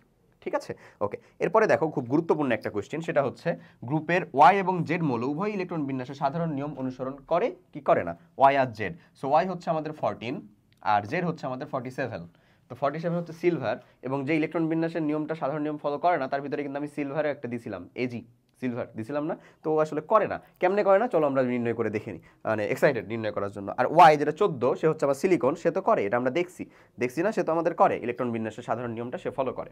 ওকে, সো এখানে যদি আমরা দেখি বেসিক্যালি ঘয়ের সুন্দর উত্তরটা আমাদের দেয়া নাই, আমরা করে ফেলবো, উত্তর দেয়া নাই তো কী হয়েছে। ওকে, চলো। সো ওয়াই যেটা ছিল সেটা হচ্ছে আমাদের 14, সে হচ্ছে আসলে কি বলতো? তুমি লিখলা 14 নম্বর পারমাণবিক সংখ্যা বিশিষ্ট মৌল হচ্ছে আমাদের equals to silicon. Okay, very good. তো সিলিকনের যদি ইলেকট্রন বিন্যাস করি, সিলিকনের ইলেকট্রন বিন্যাস নিম্নরূপ, এত সুন্দর করে, কারণ তোমার হাতে মেলা সময়, তুমি পরীক্ষার হলে একে অপরের সাথে কথা না বলে খাতার ভিতরে তোমার শিল্প ফুটিয়ে তোলার চেষ্টা করলা। Okay, very good, I appreciate. 1s2 2s2 2p6, তারপরে কত ভাই? 3s2 3p, দেখো তো 10 হয়ে গেছে, 12 হইলো, তারপর হচ্ছে 2, 14 হয়ে গেল। ওকে, সো এখন এই 14 ক্ষেত্রে এটা দেখতেই পাচ্ছি আমরা পি ব্লক মৌল একটা, সেটা যদি পি ব্লক মৌল হয়, যদি একটা পি ব্লক মৌল হয়, সো পি ব্লক মৌলের NS2 এবং NP 1 থেকে 6, সো তার গ্রুপ এবং পর্যায়টা কি সেটা মেনে চলতেছে কিন্তু। এবং এটা কেন মেনে চলতেছে বলো তো? আমরা বলতেছি কারণ দেখো ও আসলে ইলেকট্রন যেখানে প্রবেশ করবে, মানে আউটবায়র যে নীতি ছিল ওই যে SS PS PS DPS DPS FDPS FDPS, সেটা কিন্তু সে ফলো করতেছে। বাট আমি হচ্ছে মাত্রই তোমাকে একটা করাবো, ও কিন্তু ফলো করবে না, দেখাচ্ছি, ওয়েট। আচ্ছা, পর্যায়টা কত বলো? পর্যায়টা হচ্ছে কত? এটা 3, আর গ্রুপটা হচ্ছে আমাদের, এটা পি ব্লক যেহেতু, এসির ইলেকট্রন পি এর ইলেকট্রন প্লাস 10, তাহলে এসির ইলেকট্রন কত? 2 প্লাস 10 মানে কত? 14। ওকে, ডান, গুড। চলো এবার হচ্ছে যে তাহলে আমরা সিলভারকে বের করি। 47, ধরে নাও তুমি 47 সিলভার আসলে জানো না, তারপরে তুমি যদি তার ইলেকট্রন বিন্যাসটা করে দেখতে পারো যেখানে একটা উল্টাপাল্টা কিছু ঘটতেছে, যেহেতু এখন তুমি জেনেই যাবা আসলে। আর একটা ব্যাপার যে জানবা না কেন? জানার জন্যই তো পড়ারে বাবা, তাই না? দেখো জানতে হবে, কারণ আমি তো তোমাকে এখানে লিখে দিয়েছি আজকে, এই যে সিলভার 47 পাবো, একে দাঁড়াও দেখছি। ঠিক আছে, ওকে। সো চলো আমরা হচ্ছে ওকে খুঁজে বের করি, ইলেকট্রন বিন্যাস করে তাকে খুঁজে বের করি। ঠিক আছে, সো ওয়াই যেটা, ওয়াইয়ের পরে হচ্ছে Z. So Z is basically আমাদের 47, যেটা হচ্ছে আমাদের, তুমি বলে দিবা সেটা হচ্ছে সিলভার। ওকে, সিলভার যদি 47 হয়, সিলভার 47-এর ইলেকট্রন বিন্যাস। ওকে, সো আমরা হচ্ছে যে একটু লিখে ফেলি ভাই first, S S P S P S D P S P S P S D P S D P S, আর লাগবে না, হোপসো লাগবে না, লাগলে পরে যোগ করে দিব।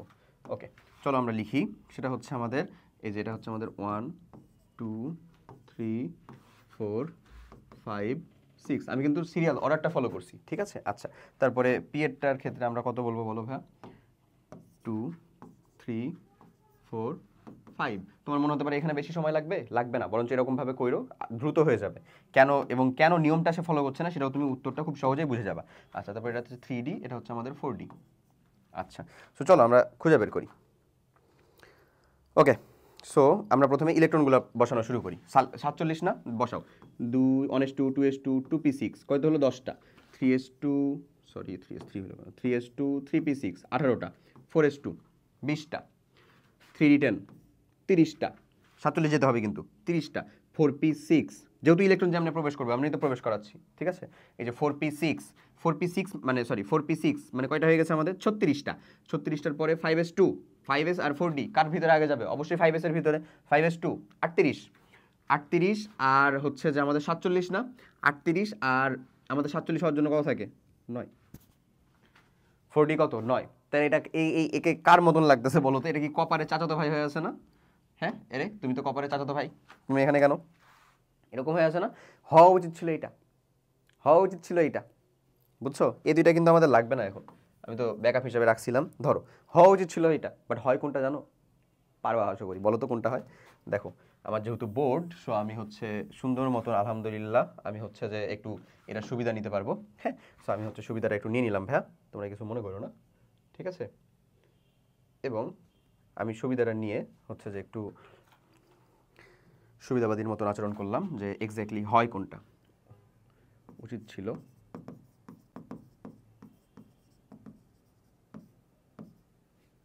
রিয়েলিটি আসলে হয় এটা উচিত ছিল হওয়া বাট আসলে হয় হচ্ছে এটা কোনটা হয় আসলে হয় যেটা সেটা দেখো 5s2 এবং 4d10 এটাই তো সর্ববহিষ্ঠ শক্তি স্তর 5 বেসিক্যালি সর্ববহিষ্ঠ বাট ডি অরবিটালের ক্ষেত্রে সেটাও শক্তির কাছাকাছি সেজন্য সর্ববহিষ্ঠ শক্তি স্তর ধরা হয় তো সে যদি একটা ইলেকট্রন 5s থেকে টেনে 4d এর মধ্যে নিয়ে নেয় তাহলে তো ডিটা ফুলফিল অরবিটাল হয়ে গেল সেটা কিন্তু বেশি স্থিতিশীল বুঝা গেছে দ্যাটস ওয়াই সে যে কাজটা করবে সেটা হচ্ছে এটা হচ্ছে একটা সরাই নেবে এটা হচ্ছে ভাই এখান থেকে একটা সরাই নেবে 5s এর ভিতরে রাখবে কত ভাই বলো 1 ডি এর ভিতরে কত রাখবে 10 কপারের চাচাতো ভাই পুরাই একেবারে ক্লোন কপি কপারের ক্ষেত্রে এটা হয় খালি 4 এটা হয় হচ্ছে 3d এটা 4s এটা 3d হয় আর সিলভার হচ্ছে কপারেরই পরে ঠিক আছে কপার সিলভার অ্যানাম এই যে এরকম সিরিয়ালটা থাকে যে কপার তারপরে থাকে সিলভার তারপরে থাকে হচ্ছে অ্যানাম সো ওরা যে ধরনের ব্যতিক্রমটা দেখায় সেটা বেসিক্যালি একই ধরনের ব্যতিক্রম দেখায় তো এটা ঘটে দেখো আহ্বায়ক নীতি অনুযায়ী কিন্তু হওয়া উচিত ছিল এটা হওয়া উচিত ছিল বাট হয় কোনটা আসলে এইটা বোঝা যাচ্ছে কি কথাটা হয় হচ্ছে এইটা তো দ্যাটস ওয়াই খুব সহজেই বুঝতে পারতেছি যে হ্যাঁ ভাইয়া তাহলে তো ঠিকই আছে এমন ক্লিয়ার তাহলে এই যে ইলেকট্রন কি এটা কি আমার সাধারণ নিয়মটা মেনে চললো বা আহ্বায়ক নীতি মেনে চললো উত্তরটা হচ্ছে না সো দ্যাটস ওয়াই আমাদের কোশ্চেনের উত্তরটা কি হবে ভাই বলো তো এখানে এখানে যে বলছে যে আমাদের ওয়াই আর জেড মৌল উভয়ই কি ইলেকট্রন বিন্যাসের সাধারণ নিয়ম অনুসরণ করে কিনা উত্তরের সপক্ষে যুক্তি দাও হ্যাঁ আমাদের ওয়াই হচ্ছে কে ভদ্র সিলিকন বাট যে হচ্ছে আমাদের কি বলে জেড যে হচ্ছে আসলে সিলভার সে আসলে করে না সে আহ্বায়ক নীতিটা মেনে চলে না সে ঘটায় নিজের ভিতরে কোনটা আসলে এই ধরনের ইলেকট্রন বিন্যাস ঘটায় এটা ঘটায় না বাট ঘটানো উচিত ছিল তার কথা অনুযায়ী কিন্তু এইটা ঠিক আছে পারা যাবে না তাহলে এখন এই ধরনের ইলেকট্রন বিন্যাসেরই মানে বিপরীত নিয়মের কথা বললাম এবং তোমার কাছে মনে কোশ্চেন আসতে পারে ভাই এই যে তাই একটা ইলেকট্রন আদান প্রদান এমনি করে দিল এটাতে কি তার গ্রুপ বা পর্যায় সংখ্যা চেঞ্জ হয়ে যাওয়ার কথা না অবশ্যই না হ্যাঁ অবশ্যই না কেন ঘটবে না বলো কারণ তার পর্যায় কত আগে পর্যায় বের করব পর্যায় হচ্ছে তার এন এর ভ্যালু বলো তো এখানে এন এর ভ্যালু কত 5 কারণ এটা এন আর এটা n-1 ডি এর ক্ষেত্রে n-1 এখানে এন এর ভ্যালু কত 5 গ্রুপটা কিভাবে ভাই পর্যায় তো নির্ণয় করে ফেললেন মানলাম পর্যায়টা ঠিক আছে বাট গ্রুপটা তো চেঞ্জ হয়ে যাওয়ার কথা না হয়নি কারণ গ্রুপটা এটা হচ্ছে পর্যায় ঠিক আছে এটা হচ্ছে কি তার পর্যায় এটা হচ্ছে তার পর্যায় সো এটা হচ্ছে তার পর্যায় আচ্ছা তো গ্রুপটা কি তার বের করি গ্রুপটা কি ছিল বলো তো ডি এর ইলেকট্রন প্লাস এস এর ইলেকট্রন এমন ছিল না ডি এর ইলেকট্রন প্লাস এস এর ইলেকট্রন এখানে মানে 2 + 9 সমান হচ্ছে আমাদের 11 যেটা আসলে বেসিক্যালি হয় না এরকমটা হওয়া উচিত ছিল বাট হয় না 2 + 1 সমান হচ্ছে আমাদের 11 আর আর এই যে এখানে দেখো এখানে হচ্ছে আমাদের 1 + 10 সমান হচ্ছে আমাদের 11 কি না তাহলে কি চেঞ্জ হয় না শেষ পারা যাবে না এমন এই পার্টটুকুই ছিল হচ্ছে এখানকার তোমাদের আলোচনা বুঝা গেছে ভাই তাহলে আশা করি পারবা ঠিক একই রকম ভাবে পরের আলোচনাটা যদি আমি একটু আলোচনার মতন করে দিই খালি এ মৌলের পর্যায় সারণীতে এ মৌলের অবস্থান ইলেকট্রন বিন্যাসের সাহায্যে নির্ণয় করো এটা যদি আমি বলি এ কত দেখো তো ভাই 21 ওকে মানে কি স্ক্যান্ডিয়াম অলরেডি ডান আমরা করছি অলরেডি ডি ব্লক মৌল তার গ্রুপ পর্যায়ে যদি আমি বলেই দিই তোমাকে তুমি তো আগেই দেখতে পাইছোই তারপর আমি বলতেছি তার পর্যায় হচ্ছে ভাই আমাদের 4 গ্রুপ হচ্ছে কত আমাদের বলো তো 3 মনে হয়ে গেছে এদের তো এটাই ছিল এখানকার দেখো এর পরের কোশ্চেনটাতে যদি একটু যাই, XYZ মৌলদের ইলেকট্রন আসক্তির ক্রম, ওটা আমরা দেখবো না। সক্রিয়তার ক্রম, এই কোশ্চেনটা আসলে এখানকার না। ইলেকট্রন আসক্তি, কিন্তু এই কোশ্চেনটা কেন এখানে দেওয়া হয়েছে বলো তো, যেন তুমি এলিমেন্টগুলোকে আইডেন্টিফাই করতে পারতেছো কিনা। দেখো এটা কিন্তু বাধা ধরা নিয়মের ভিতরে নাই, এই যে মধ্যখানে একটা গ্যাপ এমন। আমি আসলে বাচ্চাকালে এগুলাকে কাউন্ট করতাম, বাট এগুলা কাউন্ট করা ভুল নীতি রে বাবা। দেখো প্রত্যেকটা মৌল, এখানে যেমন ম্যাগনেসিয়াম, এটা তো একটা মৌল, এটা তো ফিক্স বলেই দেওয়া আছে, তাহলে তার আগেরটা হচ্ছে এক্স, তারপরেরটা কি ওয়াই, এমন। আরে দেখো এখানে হিলিয়াম বলা আছে, হিলিয়ামের পরে এখানে কি হয়, নিয়ন হয়, তারপরে এখানে কি হয়, আর্গন হয়, হয় না? তাহলে আর্গনের আগেরটা কে ছিল বলো তো, নিশ্চয়ই ক্লোরিন, 17 নাম্বার। আর ম্যাগনেসিয়াম সেটা তো হচ্ছে 12, তাহলে ম্যাগনেসিয়ামের পরে যে আসলে ম্যাগনেসিয়ামের পরে যে এলিমেন্টটা, ম্যাগনেসিয়ামের পরে কিন্তু বিশাল বড় একটা গ্যাপ থাকে, 10টা মৌলের গ্যাপ থাকে, বাট ম্যাগনেসিয়ামের পরে যে হয় সে হচ্ছে আসলে অ্যালুমিনিয়াম হয়, 13 নম্বরের গ্রুপের, মানে 13 নম্বর পারমাণবিক সংখ্যার। আর এই যে এক্স বা যেটা আমাদের হচ্ছে আসলে ম্যাগনেসিয়ামের আগের, সে কে হয় বলো তো, সোডিয়াম হয়, 11 নম্বর। শেষ, এতটুকু পারা যাবে না তাহলে? আশা করি পারবা। সেই এই দুইটাই। তাহলে চলো এর পরের টপিকটা আমরা শুরু করি। নেক্সটটা হচ্ছে পর্যায় সারণীর ভিত্তি সম্পর্কিত। চলো আমরা সেটা দেখি, সেটা কি বলতেছে। ওকে, তো চলো ভাইয়া, তাহলে আমরা শুরু করি বাকি অংশটা। এবার হচ্ছে আমাদের পর্যায় সারণীর ভিত্তি সম্পর্কিত কথাবার্তা। সো পর্যায় সারণীর আসলে ভিত্তিটাই কি বলতো? পর্যায় সারণীর ভিত্তিটাই হচ্ছে আমাদের ইলেকট্রন বিন্যাস, নট আমাদের ইলেকট্রন, মানে ইলেকট্রন আবার বলি, পর্যায় সারণীর ভিত্তিটাই হচ্ছে আমাদের ইলেকট্রন বিন্যাস। ইলেকট্রন বিন্যাসের উপর ভিত্তি করে পর্যায় সারণীটা তৈরি হয়ে আছে। হ্যাঁ, আর আমাদের মেইনলি যে কথাটা সেটা হচ্ছে যে আমাদের পর্যায় সারণীর একটা ব্যাপার আমি তোমাকে একটু দেখাই কোশ্চেনটা থেকে, তাহলে একটা জিনিস বুঝতে পারবা। ধরো বহিস্থ ইলেকট্রন সংখ্যা সমান হয় না, এরকম একটা কোশ্চেন, এটা একটা আছে, সেটা আমরা দেখব। আচ্ছা, ব্যতিক্রম ইলেকট্রন সংখ্যা বিশিষ্ট, চলো সেইটাই। আর পারমাণবিক সংখ্যা উপর ভিত্তি করে টোটাল মানে পর্যায় সারণীতে মৌলগুলোকে সাজানো, নাকি পারমাণবিক ভরের উপর ভিত্তি করে বলো তো? হ্যাঁ, পারমাণবিক ভরের উপর ভিত্তি করে প্রথমে সাজানো হয়েছিল, বাট পারমাণবিক ভরের উপর ভিত্তি করে বর্তমানে সাজানো না। কিসের উপর ভিত্তি করে? পারমাণবিক সংখ্যার উপর ভিত্তি করে। যেমন আমি তোমাকে যদি একটা উদাহরণ দেই, চলো কনসেপ্টের ভিতরে ঢুকি। সো আমাদের ইলেকট্রন বিন্যাস হচ্ছে পর্যায় সারণীর ভিত্তি। পর্যায়, এটা কিন্তু জানতে হবে আমাদের, পর্যায় সারণীর ভিত্তিটা কি?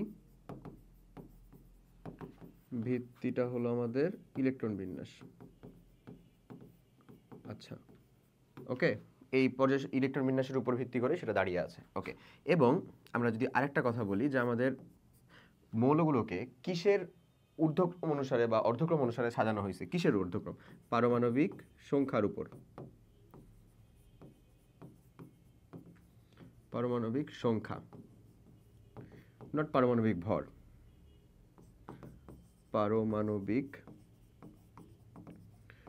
ভর নয়। হ্যাঁ, পারমাণবিক ভরটা আসলে কি ভাবে বলো তো? পারমাণবিক ভর কিন্তু নয়। কিসের উপর ভিত্তি করে? পারমাণবিক সংখ্যার উপর ভিত্তি করে। যেমন আমি তোমাকে উদাহরণটা দেই, আমাদের 18 নাম্বারটা হচ্ছে আমাদের কি আসলে আর্গন 18, পটাশিয়াম কত ভাইয়া? 19। আর্গনের যেটা পারমাণবিক ভর সেটা অ্যাবাউট টু 40-র কাছাকাছি, 39 পয়েন্ট সামথিং বেশি। আর পটাশিয়ামের যেটা সেটা কিন্তু আসলে আমাদের কত বলো তো? 39। সো তুমি বলো আমাদের কোনটা আগে কোনটা পরে বলো তো, কোনটা আগে কোনটা পরে? অবশ্যই আর্গনই হচ্ছে আমাদের আগে এবং পটাশিয়াম হচ্ছে পরে। বাট ভরের দিক থেকে যদি চিন্তা করতাম তাহলে পটাশিয়ামকে আমাদের আগে দিতে হতো, আর্গনেরও পরে। সো এই জন্যই আমি বলতেছি যে আমাদের পারমাণবিক সংখ্যার উপর ভিত্তি করে পর্যায় সারণীটাকে ওরিয়েন্টেড করা হয়েছে, নট পারমাণবিক ভর। ক্লিয়ার? ওকে, চলো কোয়েশ্চেন সলভ করি। সো এই কোয়েশ্চেনের ক্ষেত্রে দেখো যে আয়নীকরণ শক্তির তুলনার কথা বলা হয়েছে। আয়নীকরণ শক্তি তো আমরা পারমাণবিক ভরের ওখানে, মানে ভর ব্যাপার বলি, পর্যাবৃত্ত ধর্মের ওখানে পড়বো। সো এটা থাকুক। ঘ নাম্বার কোয়েশ্চেন আমরা দেখি। ঘ নাম্বার কোয়েশ্চেন বলা হচ্ছে এ একটা মৌল, বি একটা মৌল, দেখে এখানে ভর সংখ্যা এবং তার পারমাণবিক সংখ্যা দেওয়া, ডি একটা মৌল। এখানে এ বি ডি প্রকৃত মৌল নয়, প্রতীকী অর্থে ব্যবহৃত। হ্যাঁ, আমরা জানি এরা প্রতীকী অর্থে ব্যবহৃত। তাহলে ঘ নাম্বার কোয়েশ্চেনটা কি বলে? গ্রুপে মৌলের অবস্থান সর্বদাই বহিস্থ ইলেকট্রন সংখ্যার সমান হয় না। অবস্থান সর্বদাই বহিস্থ ইলেকট্রন সংখ্যার সমান হয় না। অবশ্যই হয় না। কেমন হয় না? যেমন যেমন একটা ডি অরবিটাল মৌলের বহিস্থ ইলেকট্রন কিন্তু ওই আমাদের 4 মানে যেটা আমাদের এন, সেটাই n-1টা কিন্তু তার আগের অরবিটাল, নট বহিস্থ, তাই কি না? বাট যেহেতু ওই অরবিটালটার আকৃতি বড় হয়, সেটা শক্তি কাছাকাছি হয় বলে আমরা সেটা দুইটার যোগফল বানিয়ে ফেলি। আবার পি অরবিটাল মৌলের কথা চিন্তা করো, বহিস্থ ইলেকট্রনে জয়টা থাকে, তো এটার সাথে কি কত আমরা যোগ করি? 10 এক্সট্রা করে যোগ করি না? 10 এক্সট্রা করে কিন্তু যোগ করি। তাহলে যদি আমরা দেখি হচ্ছে যে এ নাম্বার গ্রুপে এ নাম্বার যৌগটা যেটা আমাদের সোডিয়াম, এ হচ্ছে আমাদের কত পারমাণবিক সংখ্যা বলো তো?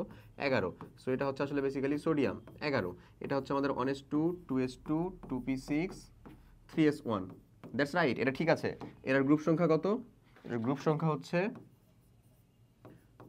গ্রুপ হচ্ছে 1, পর্যায় হচ্ছে কত আমাদের? 3 বোঝা যাচ্ছে না? এটা তো সহজ জিনিস। এন এর ভ্যালুটাই হচ্ছে পর্যায়, গ্রুপ হচ্ছে এস, যে অরবিটাল যেহেতু ইলেকট্রন। আচ্ছা, তারপরে যদি আমরা বি ব্লক মৌলটা বলি, সেটা হচ্ছে কত? 14, হুইচ ইজ অ্যাকচুয়ালি সিলিকন, তাই না? তাহলে হচ্ছে 1s2 2s2 2p6 3s2 3p2 14। তাহলে এখানে সর্ববহিষ্ঠ শক্তি স্তরের ইলেকট্রন কোনটা? এইটা। এটার পর্যায়টা আসলে কত ভাই বলো তো? এর পর্যায় হচ্ছে, এটা ঠিক আছে 3, কিন্তু গ্রুপটা কত? 2 + 2 পি অরবিটাল মৌল হলে এস এর এবং পি এর ইলেকট্রনের সাথে 10 যোগ করতে হয়, তার মানে এটা কত হয়ে যাবে? 14 হয়ে যাবে। দেখো তো এর গ্রুপটা কত? 14 না? সো এটা কি আসলে হচ্ছে আমাদের তার সর্ববহিষ্ঠ শক্তি স্তরে কি 14টা ইলেকট্রন ছিল? নিশ্চয়ই না। তাহলে এই কথাটা তো তুমি বুঝতেই পারতেছো যে গ্রুপের মৌলের মানে গ্রুপে মৌলের অবস্থানটা এটা কত? 14 নম্বর গ্রুপে অবস্থানটা সর্বদাই বহিস্থ ইলেকট্রন সংখ্যার সমান হয় না। এটাকে বহিস্থ ইলেকট্রন সংখ্যার সমান হয়েছে নাকি তার সাথে 10 যোগ করে তারপরে তার গ্রুপটা পাওয়া গেছে? নিশ্চয়ই সমান না, তার সাথে 10 যোগ করে পাওয়া গেছে। দ্যাটস ওয়াই আমাদের এই কথাটা আসলে ভ্যালিড, এটা বুঝাচ্ছে, তাই না? এগেন যদি আমি একটু আসি, তাহলে হচ্ছে ধরো ক্রোমিয়াম, মানে এর ক্ষেত্রে এটা খাটলো, এর ক্ষেত্রে এই কথাটা মানে খাটলো যে আমাদের বহিস্থ ইলেকট্রন সংখ্যায় তার গ্রুপ সংখ্যা হয়ে যায়, যেমনটা এ এর ক্ষেত্রে খাটলো 3s1 1 হয়েছে তার গ্রুপটা। বাট যখনই হচ্ছে আমরা এখানে চলে আসলাম, নিচের দিকে চলে আসলাম, তখনই দেখো ব্যাপারটা কিরকম ভাবে উল্টে পাল্টে গেছে না? উল্টে পাল্টে গেছে না বিষয়টা? বুঝতে পারা গেছে কি আমি কি বলতেছি? ঠিক আছে। আচ্ছা, সো এখানে দেখো এই আমরা যে এটার কথাতে নিয়ে আসলাম যে সর্বদাই এরকমটা হয় না যে সর্ববহিষ্ঠ শক্তি স্তর ইলেকট্রন সংখ্যাটাই তার অবস্থান নির্দেশ করবে, যেমন হচ্ছে এই যে এটা বিতে দেখলাম। আবার যদি ডিতে দেখি ভাই 24 মিনস আসলে ক্রোমিয়াম। সো ক্রোমিয়াম 24, এটার আবার ইলেকট্রন বিন্যাসে একটু ব্যতিক্রম হয়, সেটা হচ্ছে 1s2 2s2 2p6 3s2 3p6 4s2 3d4 এমন হওয়া উচিত। দেখো এর ইলেকট্রন বিন্যাসটা কেমন হওয়া উচিত? এরকম হওয়া উচিত, বাট এরকমটা হয় না। কি হয় জানো? এই ইলেকট্রন বিন্যাসটা খালি এটুকু চেঞ্জ হয়ে যায় 4s1 3d5। কেন? ওই যে বলছিলাম তোমাকে যে সর্ববহিষ্ঠ শক্তি স্তরের ইলেকট্রনটাকে তারা এরকম ভাবে করে। তো এর গ্রুপটা আসলে কত? এর গ্রুপ কি সর্ববহিষ্ঠ শক্তি স্তরের ইলেকট্রনটা, নাকি এর সাথে ডি অরবিটালটুকু যোগ করে? ডি অরবিটালের যোগ করে, কারণ ডি অরবিটালের অবস্থান নির্ণয়ের উপায় এটা তো বলে দিয়েছিলাম।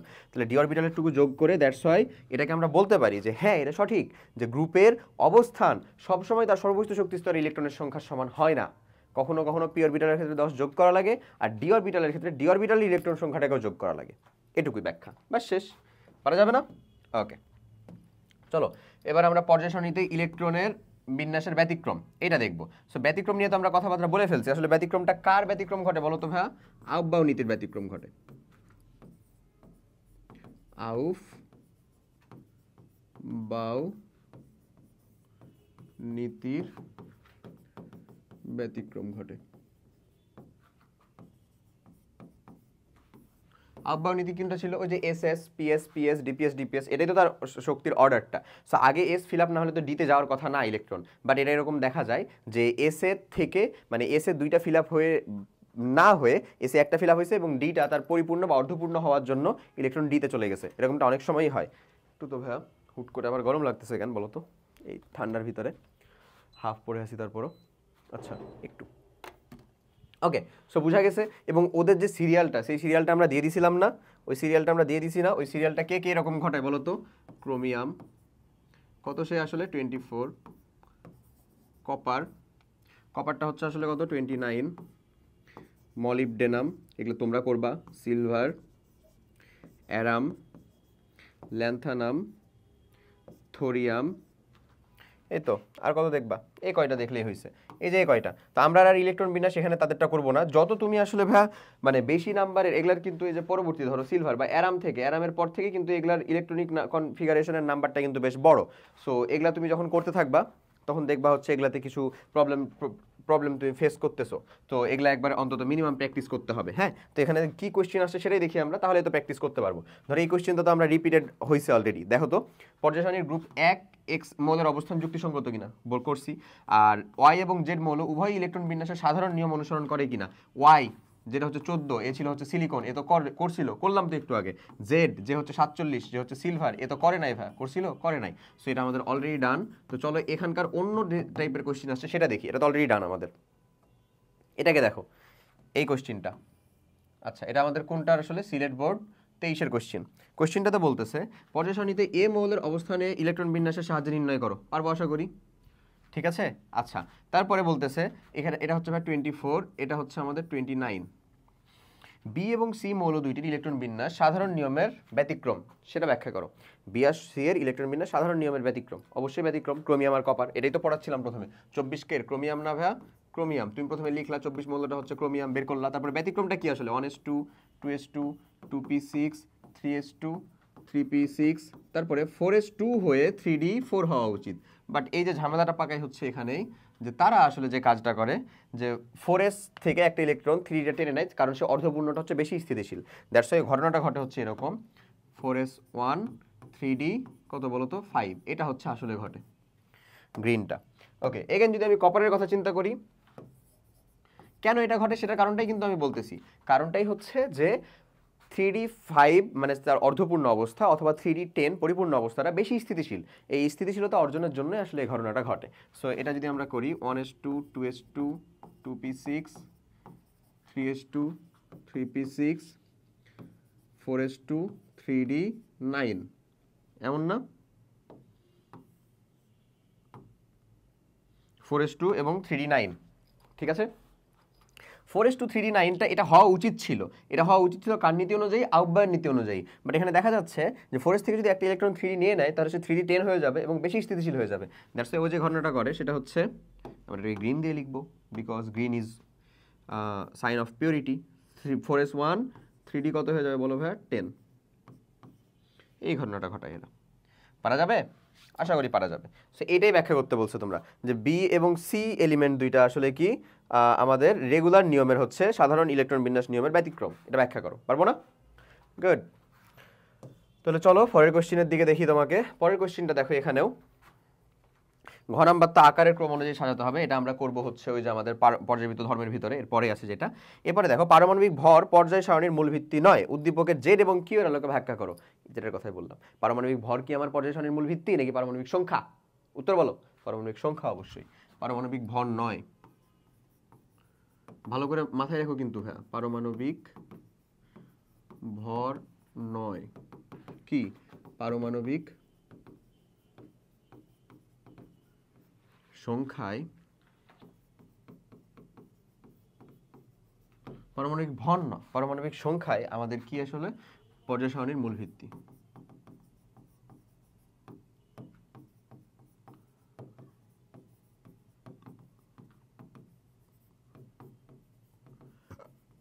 বুঝা গেছে কি কথাটা? এমন কার কার আলোকে ব্যাখ্যা করতে হবে? পারমাণবিক ভর নয়, পর্যায় সারণীর মূল ভিত্তি নয়, উদ্দীপকের জেড এবং কিউ। জেড এবং কিউকে ব্যাখ্যা করি। দেখো সোডিয়াম গ্রুপ না, সোডিয়াম গ্রুপে নিয়ন, নিয়ন মানে 18 নম্বর, 18 নম্বরের পরেরটাই মানে 18 নম্বরের গ্রুপের কথা বলছি। তো এর উপরে ছিল হচ্ছে আসলে হিলিয়াম, তারপরে নিয়ন, তারপরে কি আসলে বলতো ভাই? আর্গন। ওকে, আর এই যে কিউটা আসলে কে ভাই তাহলে বলতো? সোডিয়ামের নিচে কে আছে? পটাশিয়াম, যেটার কথা বললাম। এই উদাহরণটাই তো আমি তোমাদেরকেও দিলাম। সো আর্গনের বেসিক্যালি পারমাণবিক ভর আর্গনটা কত হয় বলতো ভাই? 19, এবং এটা হয়ে যায় হচ্ছে 40। ওকে, বাট যেটা আমাদের পটাশিয়াম, পটাশিয়ামটা হয় হচ্ছে ভাই আমাদের, সরি আর্গনটা হয় 18 এবং 40-র কাছাকাছি, আর এটা থাকে হচ্ছে 19, এটা থাকে হচ্ছে 39। তাহলে বলো তো, যদি আমরা পারমাণবিক ভর দিয়ে সাজাতাম, পারমাণবিক ভর দিয়ে সাজালে অবশ্যই আমাকে পটাশিয়ামকে আর্গনের আগে দিতে হতো। পারমাণবিক ভর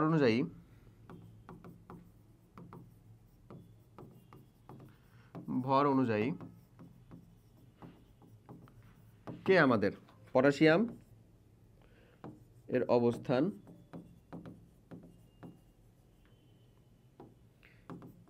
অবস্থান পারমাণবিক ভর অনুযায়ী পটাশিয়ামের অবস্থান কার আগে? অবশ্যই আমাদের আর্গনের আগে,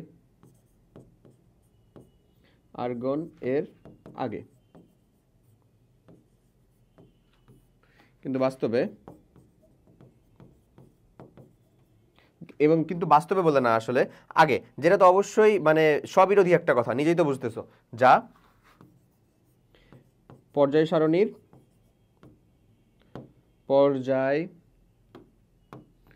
সারণীর বিন্যস্ততার উপরেই বিন্যস্ততার সাথে সাংঘর্ষিক, যেটা সম্ভব না অবশ্যই। সেজন্য আমরা পারমাণবিক ভর নয়, কাকে দিয়ে সাজিয়েছি আমরা? পারমাণবিক সংখ্যা দিয়ে। ঠিক আছে, এই হচ্ছে এটার ব্যাখ্যা, বাস শেষ। পারা যাবে না? আর এই যে যে মানে পারমাণবিক আকারের ঊর্ধ্বক্রম অনুযায়ী সাজানো বা হ্যান ত্যান, সেটা আমরা এখন এদি করব, আমাদের পর্যাবৃত্ত ধর্মের ভিতরে করব। বলো পারা যাবে? ওকে, সো এবার চলে আসো মৌলের পর্যাবৃত্ত ধর্ম। ওকে, তো চলো এটা আমাদের একটু ভালো করে পড়তে হবে, ভালো মানে খুবই ভালো করে যাকে বলে।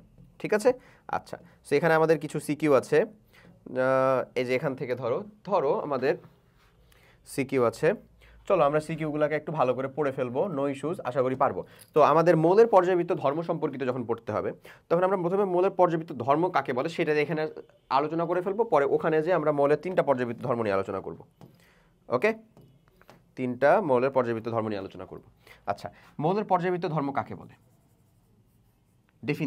ডেফিনেশনটা খুব জরুরি, কারণ তুমি যদি সঠিক উত্তরটা লিখো তাহলে তুমি এটা ডেফিনেশনটা নর্মালি ক নাম্বার কোশ্চিনে থাকে, সো তুমি সঠিক উত্তরটা লিখলে একেবারে ফুল মার্ক পাবা। আর যদি সঠিক উত্তর না লিখে সাপোজ কাছাকাছি উত্তর লিখো, তাহলে আসলে ফুল মার্ক না, তুমি আসলে কি পাবা বলো তো? মানে হয় আংশিক মার্ক দিবে, নাহলে একেবারে কেটে দিবে, 0 দিবে। কারণ সঠিক মানে কাছাকাছি উত্তর লিখলে এটা টিচার ডিপেন্ডেন্ট হয়ে যায়, যেন তোমাকে ফুল মার্ক দিবেন কি দিবেন না। ঠিক আছে, সো চলো আমরা প্রথমে ভালো করে একটু মৌলের পর্যাবৃত্ত ধর্মটা, মানে পর্যাবৃত্ত ধর্ম কাকে বলে সেটা আগে বুঝে নিই। সো পর্যাবৃত্ত ধর্ম হচ্ছে পর্যায় সারণীতে যে সকল ধর্ম, একটু ভালো করে শিখো, কারণ তোমার বইয়ে অনেকগুলো পর্যাবৃত্ত ধর্ম আছে, আমি কিন্তু এতগুলো পড়াবো না, ইভেন পড়া প্রয়োজনও না। আচ্ছা, সো পর্যায় সারণীতে যে সকল ধর্ম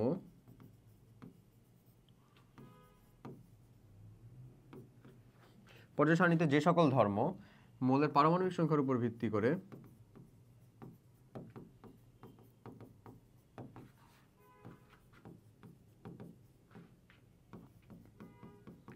পারমাণবিক সংখ্যার উপর ভিত্তি করে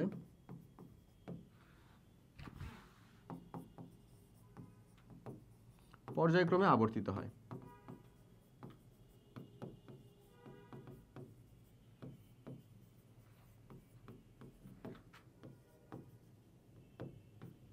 তাকে আমরা কি বলবো বলো তো ভাই? পর্যাবৃত্ত ধর্ম। ওকে, সো পর্যাবৃত্ত ধর্ম বেসিক্যালি আসলে কয়টা জানো? 4টা।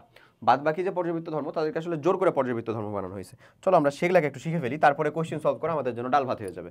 আচ্ছা, প্রথম যে পর্যাবৃত্ত ধর্ম ভাই, সেটা হচ্ছে আসলে আকার, ব্যাসার্ধ বলো, পারমাণবিক, আয়নিক, সমযোজী, যাই বলো না কেন, সেটাকে আমরা বাংলায় বলতেছি কি আসলে আকার।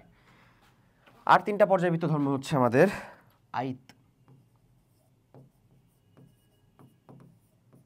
আর 3টা পর্যাবৃত্ত ধর্ম কি বলো আমাদের? আয়িত, আকার একটা আর আয়িত। আচ্ছা, সো এগুলো আসলে কি বেসিক্যালি? চলো এদেরকে আমরা একটু বুঝি বা বোঝার চেষ্টা করি। সো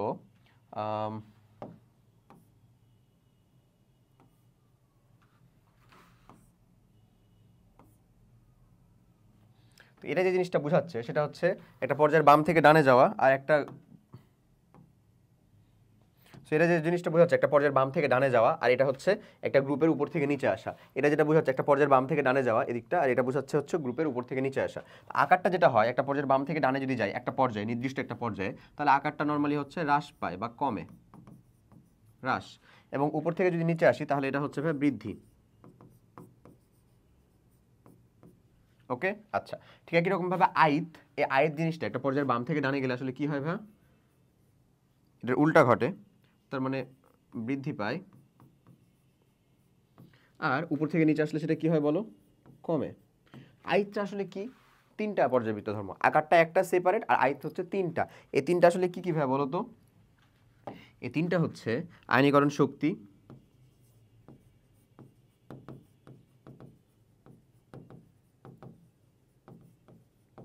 আয়নীকরণ শক্তি, ইলেকট্রন আসক্তি,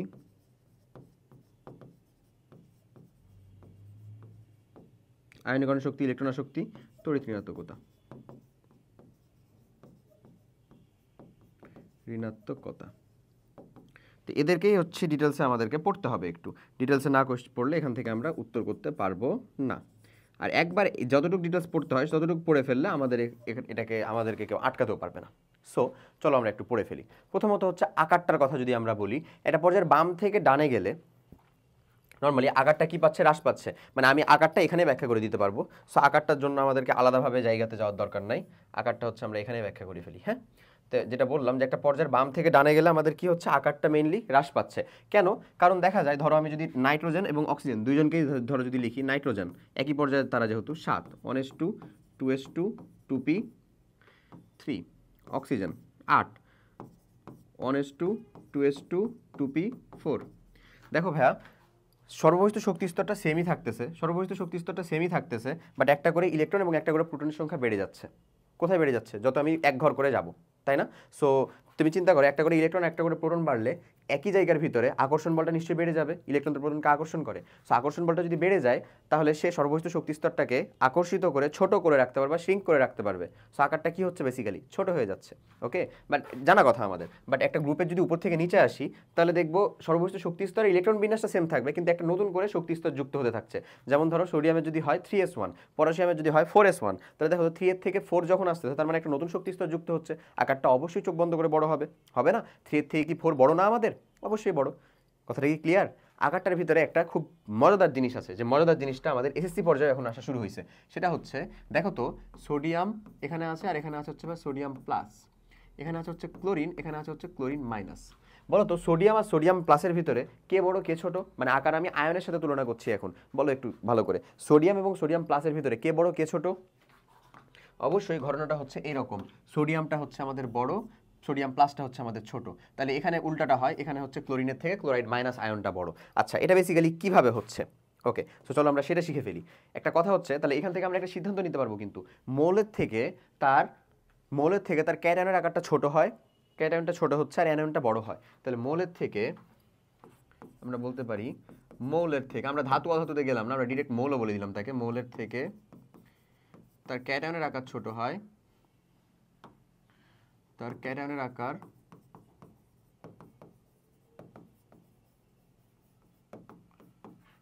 ছোট হয় এবং অ্যানায়নের আকার বড় হয়,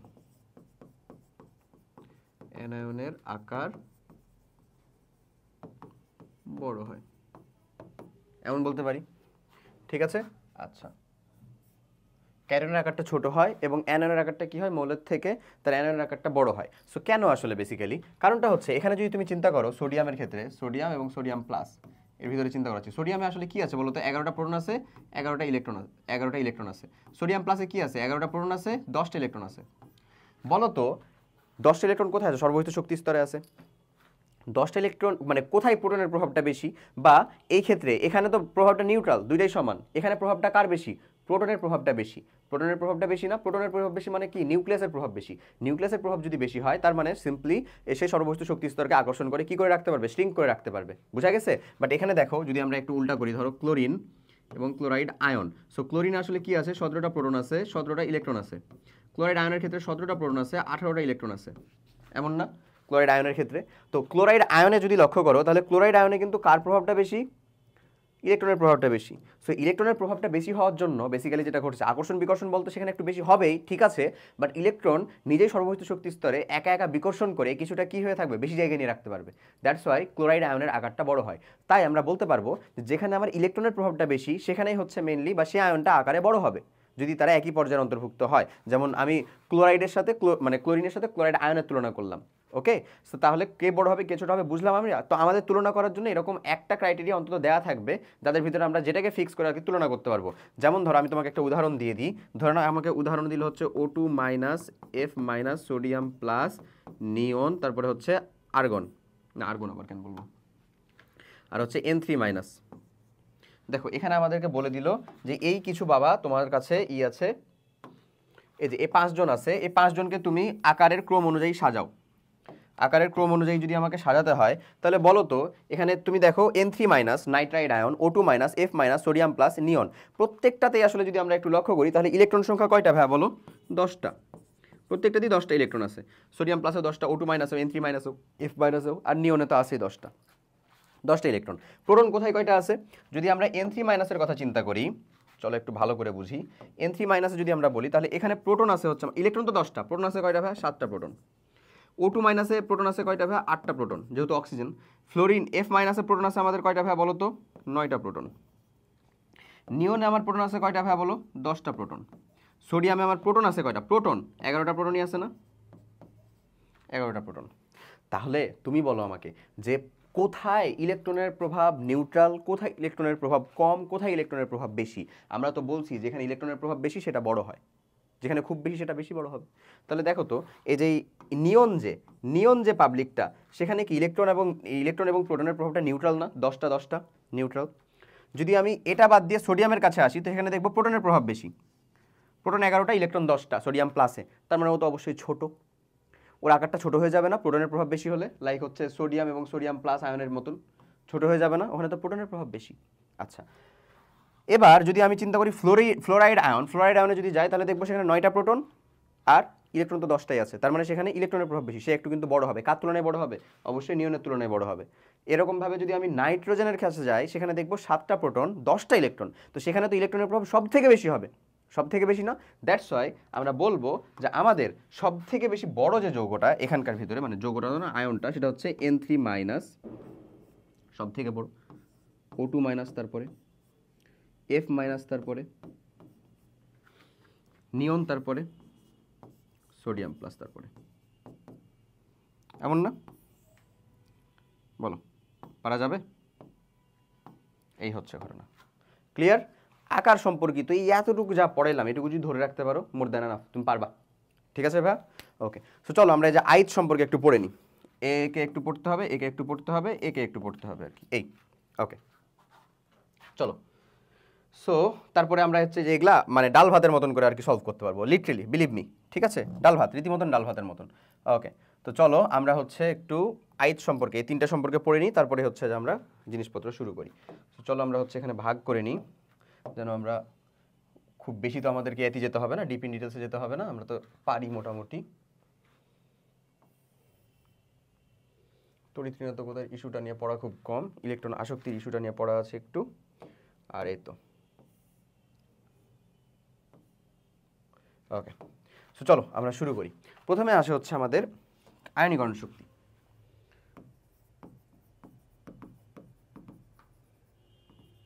আয়নীকরণ শক্তি, আয়নীকরণ শক্তিটা কি, ডেফিনেশনটা যখন তুমি শিখবা তখন আমি তোমাকে বলবো আয়নাইজেশন এনার্জির প্রপার ডেফিনেশনটাই শিখো।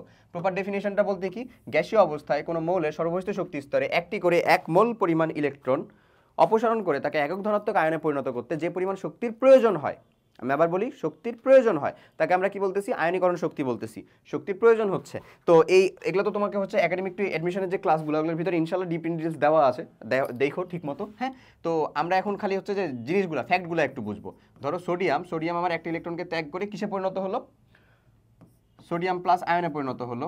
এই যে গ্যাসীয় অবস্থায় কোনো মৌলের সর্ববহিষ্ঠ শক্তি স্তর থেকে একটি করে 1 মোল পরিমাণ ইলেকট্রন অপসারণ করে একক ধনাত্মক আয়নে পরিণত করতে যে পরিমাণ শক্তির প্রয়োজন হয়, শক্তির প্রয়োজন হচ্ছে মানে তুমি শক্তি দিচ্ছ নাকি সে তোমাকে শক্তি দিচ্ছে? অবশ্যই তুমি শক্তি দিচ্ছ। আর যদি কোনো একটা বিক্রিয়ায় তুমি শক্তি দাও, তাহলে সেখানে বিক্রিয়াটা তাপ হারি হয় না তাপ উৎপাদী হয়? তাপ হারি হয়। সো তাপ হারি বিক্রিয়ায় ডেল এইচ এর ভ্যালুটা কি হয় ভাই বলো তো? পজিটিভ হয়। এই ভ্যালুটুকু এই কথাটুকু আমি জানলাম বা বুঝলাম বা লিখলাম। ওকে, ডান। এবার আসো, সোডিয়াম থেকে ইলেকট্রন ত্যাগ করে সোডিয়াম প্লাস হলো, ডেল এইচ হচ্ছে আমাদের পজিটিভ আসলো, ভেরি গুড, ডান। এবার আমরা আয়নীকরণ শক্তির ভ্যালু মানে কথাটা বললাম। আয়নীকরণ শক্তি আমরা দেখলাম একটা পর্যায়ের বাম থেকে ডানে গেলে আমাদের কি হচ্ছে? বাড়ছে। উপর থেকে নিচে আসলে কি হচ্ছে আমাদের? কমছে। তো এখানে কিছু রিয়েল ঘটে, রিল আর রিয়েলের ঘটনা ঘটে। কেমন রিল আর রিয়েলের ঘটনা ঘটে চলো আমি বলে বুঝাচ্ছি। যেমন ধরো আমরা একটা পর্যায়ে লিখে ফেলি আগে। ধরো আমি উপরে হচ্ছে লিখতেছি, হ্যাঁ, বেরিলিয়াম, লিথিয়াম, বেরিলিয়াম, বোরন, তারপরে হচ্ছে boron, carbon, nitrogen, oxygen, fluorine, neon, এই একটা লিখলাম। তারপরে হচ্ছে এখানে কি আছে? সোডিয়াম আছে। তারপরে এখানে কি আছে বলো তো? বেরিলিয়ামের পরে আছে হচ্ছে আমাদের magnesium, aluminium, silicon, phosphorus, sulphur, chlorine, এরকম আছে। ঠিক আছে, আচ্ছা। সো আমি যেটা বলতেছি, এই যে এই বেরিলিয়াম আর বোরনের ভিতরে কার আয়নীকরণ শক্তির পরিমাণ বেশি হওয়া উচিত? বোরনের, বাট হয় হচ্ছে উল্টাটা। আবার নাইট্রোজেন আর অক্সিজেনের ভিতরে কার আয়নীকরণ শক্তির বেশি পরিমাণ হওয়া উচিত? অক্সিজেনের, বাট হয় কি? উল্টাটা। ঠিক একই রকম ম্যাগনেসিয়াম অ্যালুমিনিয়ামের ক্ষেত্রে অ্যালুমিনিয়ামের বেশি হওয়া উচিত, বাট হয় উল্টাটা। ফসফরাস আর সালফারের ক্ষেত্রে সালফারের হওয়া উচিত, বাট হয় উল্টাটা। কেন? সেটাই আমরা দেখব। সো আমরা যেটা পড়বো আর কি এখানে, সেটা হচ্ছে একটা হচ্ছে ভাই রিল এবং রিয়াল দিয়ে পড়বো। So there is basically reel একটা জিনিস যেটা আসলে বাস্তবের সাথে মেলে না, দ্যাট ইজ আওয়ার রিল। এবং রিয়াল বলে আর একটা জিনিস। সো রিয়াল বলে আর একটা জিনিস আছে। রিল আর রিয়েল ঘটনা ঘটে এখানে। ঠিক আছে, হে হে, আসো, কি মজাদার জিনিস। ওকে, সো রিল এবং রিয়েলটা কি ঘটে আসলে, চলো আমরা তাই দেখি। আচ্ছা, কালার গ্রেডিং ভুল করতেছি, এটা হবে এখানে, এটা হবে এখানে, তাই না ভাই বলো তো? ব্লু হবে হচ্ছে অবশ্যই আমাদের রিলটা, আর রিয়েলটা কি হবে, এমন হবে। ওকে ডান। সো এখানে যদি আমরা একটু এটাকে ঠিক করে নিই, এমন হবে। গুড। এবার চলে আসো, তো আমরা যেটা বললাম বেরিলিয়াম বোরন,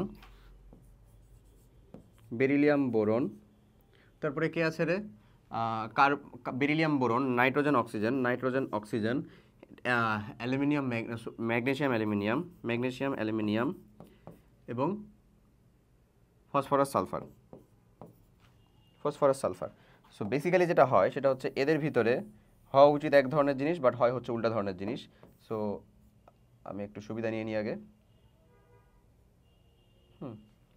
সো যেটা জিনিসটা ঘটে সেটা হচ্ছে হওয়া উচিত ছিল, রিল মানে যেটা হওয়া উচিত ছিল, আর রিয়েল মানে আসলে যেটা হয়।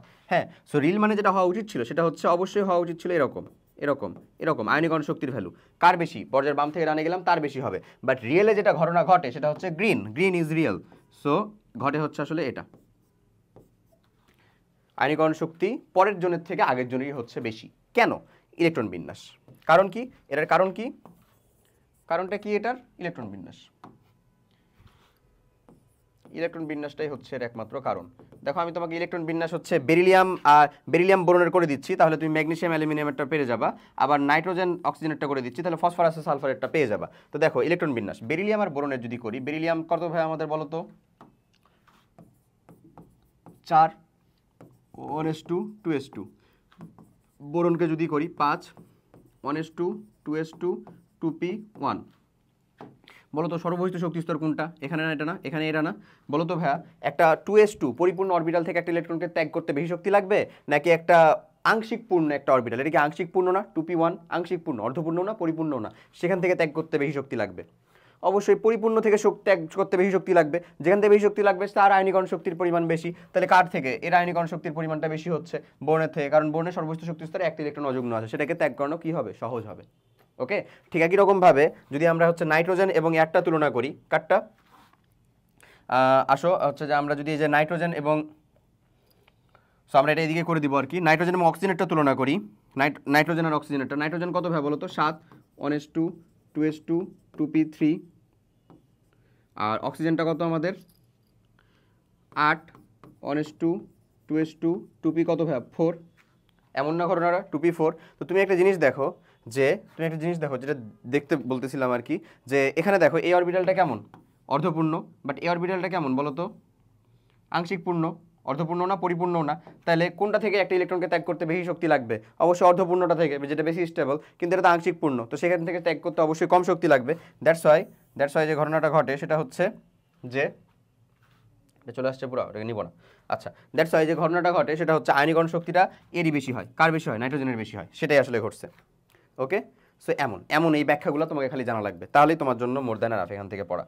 ওকে, সো চলো আমরা এখন এ পার্ট 2 কমপ্লিট হয়ে গেলে এটুকুকে আমরা বাদ দিয়ে দিব আসলে আমাদের কিসের ভিতরে, আমাদের স্লাইডের ভিতরে এটুকু হচ্ছে যে এক্সট্রা। ওকে, সো ডান। এরপরে চলে আসা হচ্ছে আমাদের আয়নীকরণ শক্তির পরে ইলেকট্রন আসক্তি। এদেরকে তো আমার লাগবে না, এটা হচ্ছে আমাদের ইলেকট্রন আসক্তি, ইলেকট্রন অ্যাফিনিটি, বা সেটাকে বলি হচ্ছে আমরা ইলেকট্রন আসক্তি।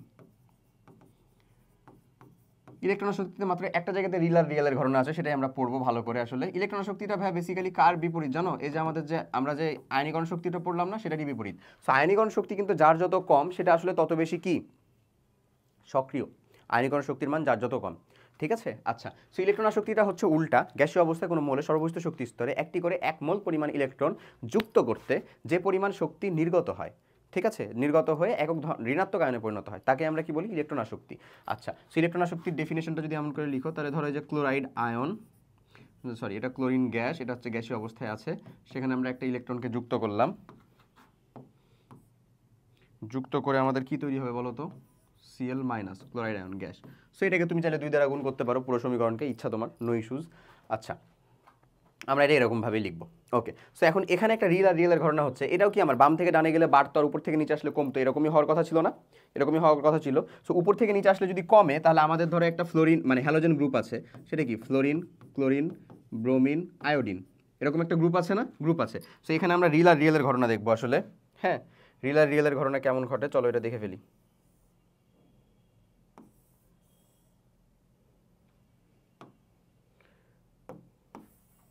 তো চলো এই রিল আর রিয়েলের ঘটনাটা এখানে দেখে ফেলি একটু।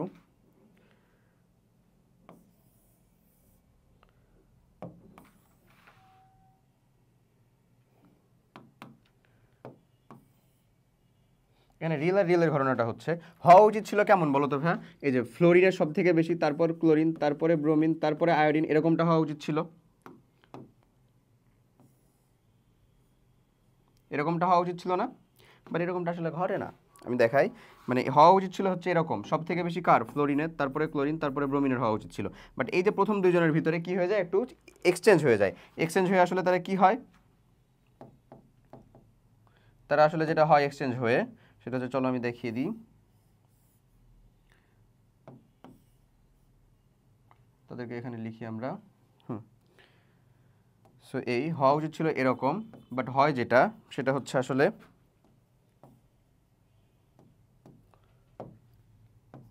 ক্লোরিন, ফ্লোরিন, ক্লোরিনের সব থেকে বেশি, তারপরে এরকম সিরিয়ালটা ঘটে। ক্লোরিন আর ফ্লোরিনের ভিতরে উল্টে যায় কেন, কারণটা ঘটে হচ্ছে, কারণটা আমরা এখানে ব্যাখ্যা করব আসলে বেসিক্যালি।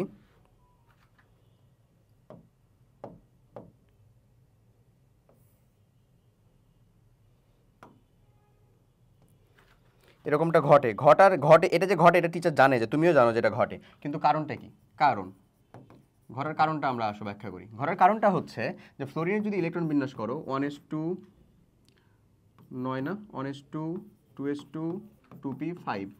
আচ্ছা, ক্লোরিনের যদি ইলেকট্রন বিন্যাস করো 1s2 17 না, 2s2 2p6 3s2 3p5 এমন। সো দেখো সর্বোচ্চ শক্তি স্তরে আমার এটাতে কয়টা, 7টা ইলেকট্রন, এখানেও কয়টা, আমাদের 7টা ইলেকট্রনই, কয়টা করে আছে, 7টা করে আছে না ইলেকট্রন, 7টা করে আছে। তো এখানে 2 যে অরবিটাল বা অরবিট বা শক্তি স্তর সেটা আমাদের বড় হয় নাকি যেটা আমাদের 3 সেটা বড় হয়? অবশ্যই 3 বড় হবে। আচ্ছা, তো যদি 3 শক্তি স্তরটাই আমাদের বড় হয়, তাহলে এখানে ছোট জায়গার ভিতরে 7টা ইলেকট্রন আছে, সেখানে আমার ইলেকট্রনের ঘনত্বটা বেশি হবে, নাকি এখানে বড় জায়গার ভিতরে 7টা ইলেকট্রন আছে সেখানে ইলেকট্রনের ঘনত্বটা বেশি হবে? জনসংখ্যার ঘনত্বের মতন চিন্তা করো, বড় জায়গাতে একই সমান মানুষ আছে, তাহলে সেখানে ঘনত্বটা বেশি, নাকি হচ্ছে ছোট জায়গার ভিতরে একই সংখ্যক মানুষ আছে, একটা নির্দিষ্ট সংখ্যক মানুষ বড় জায়গাতে আছে সেখানে ঘনত্ব অবশ্যই কম, একটা নির্দিষ্ট সংখ্যক মানুষ ছোট জায়গাতে আছে তাহলে সেখানে ঘনত্বটা অবশ্যই বেশি। তার মানে ইলেকট্রন ঘনত্ব লিখবো আমরা কি লিখতে পারি, ইলেকট্রন ঘনত্ব, ইলেকট্রন ঘনত্ব কোথায়, ফ্লোরিনে হচ্ছে আমাদের গ্রেটার দ্যান ক্লোরিন, এরকম না? সো চলো আমরা একটা ফ্লোরিন ড্র করি, তাহলে তুমি এখন আরো ভালো মতন বুঝতে পারবা। হ্যাঁ, আচ্ছা, সো আমরা যে কাজটা করব সেটা হচ্ছে একটা ফ্লোরিন ড্র করব প্রথমে।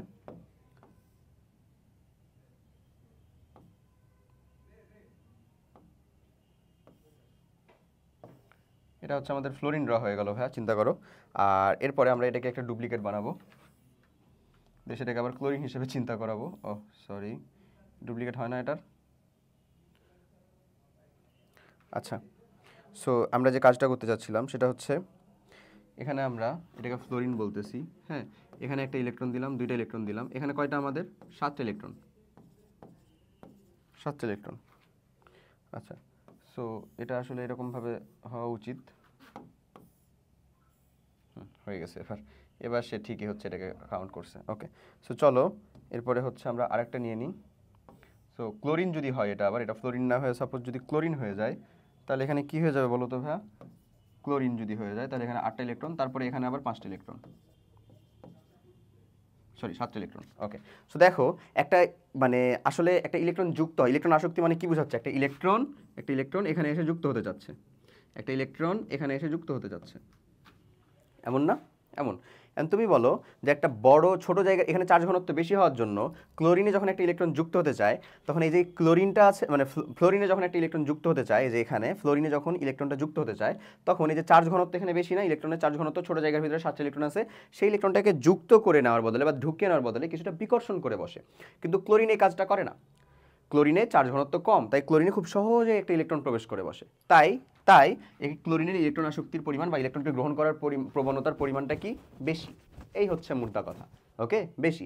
এখন এই যদি কনসেপ্ট হয় তাহলে তোমার মনে নিশ্চয়ই এরকম একটা কনসেপ্ট আসা উচিত যে ভাই এই যদি হয় কথা তাহলে তো আমার ব্রোমিন বা আয়োডিন যারা আছে তাদের তো মানে আয়োডিনে তো সব থেকে বেশি হওয়া উচিত ছিল, এমন তাই কি না প্রিয় ভাইয়ারা বলো? ব্রোমিনের কথা যদি চিন্তা করি তাহলে ধরে নাও এখানে হচ্ছে আরেকটা দিয়ে দিলা, তারপরে হচ্ছে আবার একটা যুক্ত হবে নতুন শক্তি স্তর সেখানে, মানে এটা আরও বড় তাই না? হিসাব অনুযায়ী তো এরকমই হওয়া উচিত ছিল। তাহলে তো সেখানে মানে আমাদের চার্জ ঘনত্ব আরও কম। হ্যাঁ ভাইয়া চার্জ ঘনত্ব কম, কিন্তু তুমি একটা জিনিস ভুলে যাচ্ছ যেখানে শুধু চার্জ ঘনত্বই ডাজন্ট ম্যাটার, আরেকটা জিনিস ম্যাটার, সেটা হচ্ছে নিউক্লিয়াস থেকে সর্বস্থ শক্তি স্তরের দূরত্ব। নিউক্লিয়াস থেকে যদি সর্বস্থ শক্তি স্তরের দূরত্ব অনেক বেশি হয়ে যায় তখন তো মানে একটা ইলেকট্রনকে আকর্ষণ করে ঢুকায় আসলে কে? পজিটিভ চার্জ না, মানে নিউক্লিয়াস না, নিউক্লিয়াস।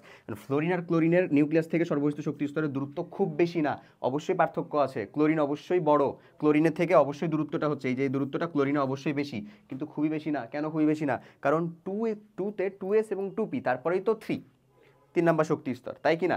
বাট 3 থেকে 4-এ আসতে গেলে 3d আসতে হবে, দিতে 10টা ইলেকট্রন, মেলা বড় জায়গা, তাই কি না? আবার 4 থেকে যদি 5-এ যাও তাহলে 4-তে তো ডিও আছে, 4-এ এফও আছে, অনেক বেশি জায়গা না? তাহলে সেখানে ব্রোমিন এবং আয়োডিন এদের ক্ষেত্রে চার্জ ঘনত্ব কমাতে যায় নিউক্লিয়াস থেকে দূরত্বই বেড়ে গেছে, আকর্ষণ ক্ষমতাই বেড়ে গেছে, বিকর্ষণটাকে কমাতে যেয়ে আকর্ষণ ক্ষমতাটাই কমে গেছে। তাহলে সেখানে কি আমাদের ইলেকট্রন সহজে যুক্ত হবে বা যুক্ত হতে চাইবে? নিশ্চয়ই চাইবে না। ব্যাপারটা এইরকম, ওকে। বাট যদি আমরা চিন্তা করি ইন কেস অফ ফ্লোরিন বা ক্লোরিন, সেখানে খুব সহজে যুক্ত হয়ে যেতে পারছে। এই হলো এখানকার কথা, বোঝা গেছে না? তাহলে আমাদের এই যে ক্রমটা, এটা কিন্তু খুবই গুরুত্বপূর্ণ, এটা চলে আসছে, তুমি লিখে নিতে পারো তোমার কোয়েশ্চিনে রীতিমতন, বুঝছো? বিশেষ করে যেই ইলেকট্রন আসক্তির এটা একটাই থাকে ক্রম এবং একটাতেই সমস্যা। সো তড়িৎ ঋণাত্মকতাতে আমাদের কোনো ব্যতিক্রম থাকে না। তো ওটা যদি আমরা কোয়েশ্চেনের ভিতরে পাই তখন ওকে ওরকমভাবে পড়ে নিব। চলো এবার আমরা শুরু করি। আচ্ছা, ইলেকট্রন আসক্তির ক্রম, এ এবং এক্স এর ইলেকট্রন আসক্তির ক্রম ব্যাখ্যা করতে হবে। এ কে? লিথিয়াম। এক্স কি আমাদের? এক্স করে, আচ্ছা এক্স এক্স হচ্ছে আমাদের হিলিয়াম। এক্সে ইলেকট্রন আসক্তির ক্রম এর কথা বলো, আমরা যখন বাম থেকে ডানে যাব ইলেকট্রন আসক্তির ক্রমটা সব থেকে বেশি হবে, ঠিক আছে? বাম থেকে ডানে যাব ইলেকট্রন আসক্তির ক্রমটা বাড়বে, এটাই ছিল না? উপর থেকে নিচে আসলে কি হবে? কমে, এ পাশে গেলে বাড়ে, ব্যাপারটা এমন। তাহলে এখানে বাড়তে বাড়তে সর্বোচ্চ কত দূর পর্যন্ত বাড়ে জানো ভাইয়া? 17 নম্বর গ্রুপ, হ্যালোজেন অবধি। তারপরে এদের ক্ষেত্রে এরা ইলেকট্রন আকর্ষণও করে না, ইলেকট্রন মানে ত্যাগও করে না, আকর্ষণও করে না। তার মানে এদের ইলেকট্রন আসক্তির ক্রমটা কত আসলে? 0। তাহলে ইলেকট্রন আসক্তির ক্রমটা কার বেশি? এর তো 0 না হলেও কিছু তো আছে, তাহলে ইলেকট্রন আসক্তির ক্রমটা কার বেশি হবে? Obviously lithium is greater than আমাদের কে? ওই যে এক্স বা আমাদের হিলিয়াম। ঘটনাটা কি বোঝা গেছে? আমি আবার ব্যাখ্যা করব, শোনো। বাম থেকে একটা পর্যায়েরই তো বাম থেকে ডানে যাব আমরা, ইলেকট্রন আসক্তির ক্রমটা কি হবে? বাড়বে। কতদূর পর্যন্ত বাড়বে? গ্রুপ 17 পর্যন্ত বাড়বে। তারপরে যে এটা কত হয়ে যাবে? 0 হয়ে যাবে। গ্রুপ 17 পর্যন্ত ঠিকই বাড়ছে না? বাড়ছে। তারপরে কত হয়ে যাচ্ছে? 0, কারণ 18 নম্বর গ্রুপ যারা, তারা তো আমাদের কাউন্টেরই বাইরে, তারা আমার ইলেকট্রন ত্যাগও করতে চায় না, গ্রহণও করতে চায় না। পারা যাবে? আচ্ছা, ওকে, ডান। আমাদের এ আর এক্স এর ভিতরে তুলনা। এবার দেখো ওয়াই এবং জেড এর আয়নীকরণ শক্তি এবং পারমাণবিক ব্যাসার্ধ পরস্পর বিপরীত ক্রমে পরিবর্তিত হয়। আয়নীকরণ শক্তি এবং পারমাণবিক ব্যাসার্ধ, হ্যাঁ সেটা তো আমরা দেখছি না বাবা? মানে আয়নীকরণ শক্তিটা কি হয়? পর্যায়ের বাম থেকে ডানে গেলে আয়নাইজেশন এনার্জি, যেটা আয়নীকরণ শক্তি, যেটা একটা পর্যায়ের বাম থেকে ডানে গেলে কি হয় বলো তো? কমে না বাড়ে? অবশ্যই আয়নীকরণ শক্তির পরিমাণটা বাড়ে, এবং উপর থেকে নিচে আসলে কি হয়? কমে। আর যেটা আমাদের ব্যাসার্ধ বা আকার বা সাইজ, আকারটা কি হয় ভাই বলো তো? বাম থেকে ডানে গেলে আমাদের আকারটা আমাদের বাম থেকে ডানে গেলে হচ্ছে আমাদের কমে,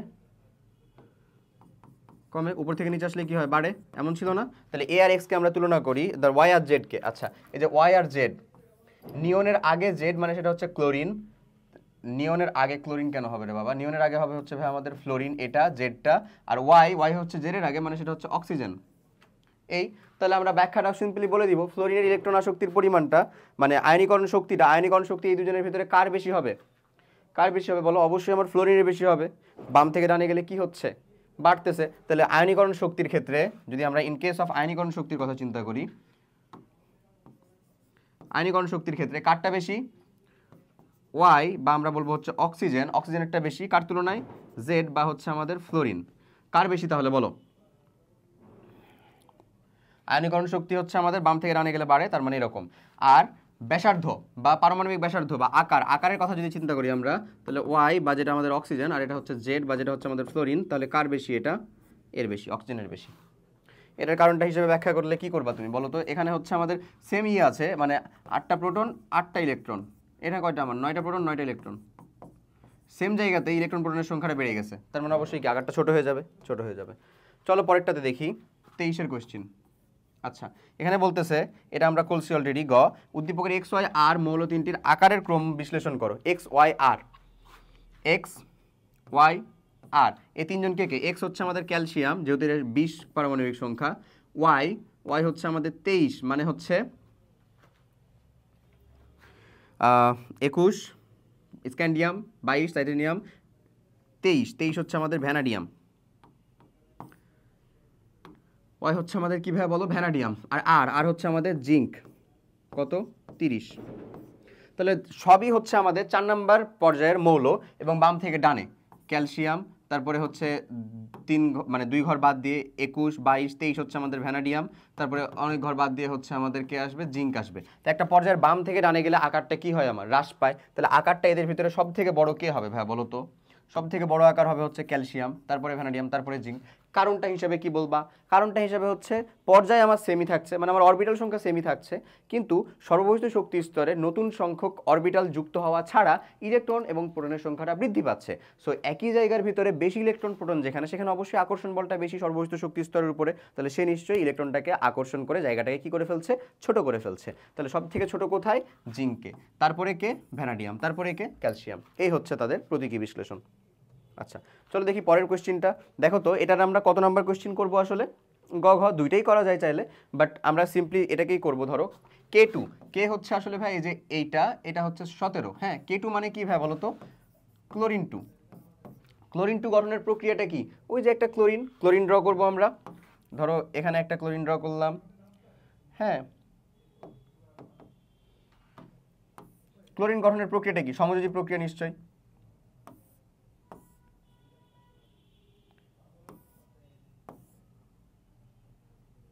আচ্ছা,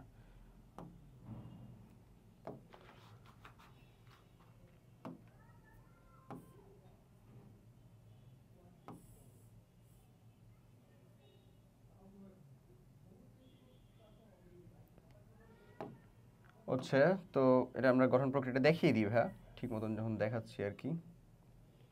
হ্যাঁ, ওকে, ঠিক আছে।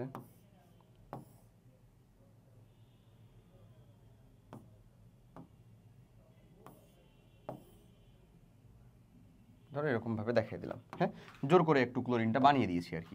সেটা হচ্ছে আমাদের একটা ক্লোরিন, এটা আমাদের একটা ক্লোরিন। এরা আসলে কি করে? আউটার মোস্ট সেলের এক জোড়া ইলেকট্রনকে শেয়ার করে। এখানে কয়টা আছে? 2টা। এখানে কয়টা আছে বলো তো ভাই? 8টা। তাহলে 2 আর 8 10, সর্ববহিষ্ঠ শক্তি স্তরে থাকে কয়টা? 7টা। তো এই যে দেখো 7টা আমরা ইলেকট্রন লিখি, 6টা আর একে হচ্ছে এই যে এর একটা, এটা হচ্ছে 7টা। এখানে আছে কয়টা আমাদের? 2টা। এখানে কয়টা থাকবে? 8টা। 10টা হলো। এখানে থাকবে কয়টা? 7টা। এই যে 6, এই যে 3 দুগুণা 6 আর একে হচ্ছে 7। তো এর সাথের একটা এবং ওর সাথের একটা, দুইজন মিলে সমযোজী বন্ধনে কি তৈরি করে? Cl2। K2 গঠনের প্রক্রিয়া হচ্ছে এইটাই। ঠিক আছে, এই ফিগারটা ড্র করে তোমাকে বুঝিয়ে দিতে হবে। তুমি ইলেকট্রন বিন্যাসটা একটু করে দিতে পারো। ক্লোরিন কত আমাদের? 17। So 1s2 2s2 2p6 3s2 3p5। So 3p5 means what? আর একটু ব্যাখ্যা করে যদি লিখো, 3px2 3py2 3pz1। এই যে Z1 এবং আরেকটা ক্লোরিনের 3pz1 পাশাপাশি কি করে? একে অপরের সাথে যুক্ত হয় বা ইলেকট্রন শেয়ার করে, দিয়েই তারা আসলে K2টা তৈরি করে। বা শেষ। এখন আসলে উদ্দীপকের মৌলগুলোর আয়নীকরণ শক্তির ক্রম বিশ্লেষণ করব। লিথিয়াম হচ্ছে 14 মানে সিলিকন। ম্যাগনেসিয়াম হচ্ছে ভাইয়া 16 মানে হচ্ছে সালফার। নিয়ন হচ্ছে ভাইয়া 20 মানে হচ্ছে আমাদের ক্যালসিয়াম। 20 তো লাগতেছে রে। আর এই যে পটাশিয়াম হচ্ছে, এটা আমাদের হচ্ছে 17। তাহলে দেখো প্রথমত একটা কথা হচ্ছে যে এখানে সবাই বেসিক্যালি একজন ছাড়া, ক্যালসিয়াম ছাড়া, এখানে সবাই হচ্ছে আমাদের কত নাম্বার গ্রুপের মৌল? 3 নাম্বার পর্যায়ের মৌল। সো আমরা তো জানি যে পর্যায়ে প্রথমে তুলনাটা করব যে একটা গ্রুপের উপর থেকে নিচে আসলে কি হয়? আয়নীকরণ শক্তির মানটা কি করে বলো? হ্রাস পায়। তার মানে ক্যালসিয়াম যেহেতু নিচের গ্রুপের, মানে ক্যালসিয়াম কিন্তু 4 নাম্বার পর্যায়ের। তো 4 নাম্বার পর্যায়ের হলে তারটা তো সব থেকে কম হবে, কারণ সে তো এইগুলো পর্যায়ের থেকে নিচে। তার মানে ক্যালসিয়ামের সব থেকে কম। সো আমরা বলতে পারি ক্যালসিয়ামেরটা কি হবে ভাই? সব থেকে কম হবে। ক্যালসিয়ামের তুলনায় কার থেকে বেশি, ক্যালসিয়ামটা কার তুলনায় বেশি হবে, এরপরে চলে যাবো আমরা তার উপরে যদি চলে যায় তাহলে দেখো প্রথমে দেখবো বাম থেকে ডানে গেলে আমার আয়নীকরণ শক্তির মানটা কি পেতো, বৃদ্ধি পেতো। তার মানে সব বাম থেকে ডানে কিন্তু এটাই সব থেকে বামে, তারপরে এটা, তারপরে এটা। সো তাহলে বাম থেকে ডানে গেলে বাড়তে থাকবে, তাহলে আমরা বলবো তারপরে হচ্ছে সিলিকন, তারপরে হচ্ছে সালফার, তারপরে কে আসলে ক্লোরিন। এই হচ্ছে আমাদের টোটালটা। বলো পারা যাবে না এই জিনিসটা? কঠিন কিছু কি খুবই? পারা যাবে কি না? আশা করি পারবো। কেমনে তুলনাটা করলাম? এই হচ্ছে তার তুলনা, আয়নীকরণ শক্তির মানটা। তো এটা তুমি হচ্ছে যে প্রতীকী দিয়ে দেখিয়ে দিবা আর কি, বাস শেষ। ঠিক আছে, ওকে। চলো এবার পরের কোশ্চেন দেখি আমরা। এই কোশ্চেনের আয়নীকরণ শক্তির তুলনা করব আমরা এই যে এ আর বি এর ভিতরে। এ আর বি হচ্ছে, এ হচ্ছে আমাদের সোডিয়াম, বি হচ্ছে আমাদের কে ভাই বলো তো, 14 নাম্বার হচ্ছে সিলিকন। তাহলে এর আর এর মধ্যে যদি তুলনা করি, এটাতে একই পর্যায়ের, বাম থেকে ডানে গেলে আয়নীকরণ শক্তির পরিমাণটা বেড়ে যায়, তার মানে কি এটা বেশি হবে। সেটাকে যদি ব্যাখ্যা করে তুমি লিখতে চাও তাহলে তুমি ইলেকট্রন বিন্যাস করে দিবা। সোডিয়ামেরটা কত হয়, 1s2 2s2 2p6 2p6 3s1 এমন। সিলিকনেরটা কত হয়, 1s2 2s2 2p6 3s2 3p2। তাহলে বলো তো এখান থেকে একটা ইলেকট্রনকে, যেটা একটা অর্ধপূর্ণ অরবিটাল, এখান থেকে একটা অর্ধপূর্ণ কেন, মাত্র একটা অযুগ্ম ইলেকট্রন আছে, সেখান থেকে একটা ইলেকট্রনকে সরানো সহজ হবে, নাকি হচ্ছে এই যে এরকম একটা কাঠামো কনফিগারেশন এরকম থাকলে সেখান থেকে সরানো সহজ হবে? অবশ্যই তোমার উত্তরটা আসা উচিত যে ভাই এখান থেকে সরানো সহজ হবে। ইয়েস, এখান থেকে সরানো সহজ বলতেই তার আয়নীকরণ শক্তির মানটা হচ্ছে কম, যেখান থেকে কঠিন বা বেশি শক্তি লাগবে তারটাই বেশি। শেষ। আর ঘর আব্বার তো আমরা একটু আগে সলভ করলাম এটার। সো চলো এটাতে আমরা সলভ করি এবার। আচ্ছা, ইলেকট্রন বিন্যাসের মাধ্যমে এক্স ওয়াই জেড এর অবস্থান নির্ণয়, এটা করে ফেলছি। ওয়াই জেড ডাব্লিউ মৌলের ইলেকট্রন আসক্তি এবং পারমাণবিক ব্যাসার্ধের ক্রম নির্ণয় করব। ওয়াই 17 মানে হচ্ছে chlorine, Z silicon, W sodium. So যদি আমরা তাদের ইলেকট্রন আসক্তির ক্রম চিন্তা করি তাহলে এটা কিন্তু একই পর্যায়ের মৌল। কত নাম্বার? 3 নাম্বার পর্যায়ের মৌল। বাম থেকে ডানে গেলে আকারটা কি হবে? সরি, বলো, বাম থেকে ডানে গেলে আকারটা কি হবে? ছোট হবে। তার মানে আকারের ক্রমটাতে আমরা বলবো সব থেকে বড় এখানে আসলে কে, বাম থেকে ডানে গেলে এটা তো সব থেকে ডানে, এটা তারপরে হচ্ছে সোডিয়াম, সোডিয়াম সব থেকে বামে, তাহলে সোডিয়ামটা সব থেকে বড় আকার। তারপরে হচ্ছে কে আসবে? সিলিকন। তারপরে হচ্ছে কে আসবে ভাই? ক্লোরিন, আকারের দিক থেকে। আবার আয়নীকরণ শক্তি, ইলেকট্রন আসক্তির কথা যদি চিন্তা করি, এটা হচ্ছে পারমাণবিক ব্যাসার্ধ বা আকার। আর ইলেকট্রন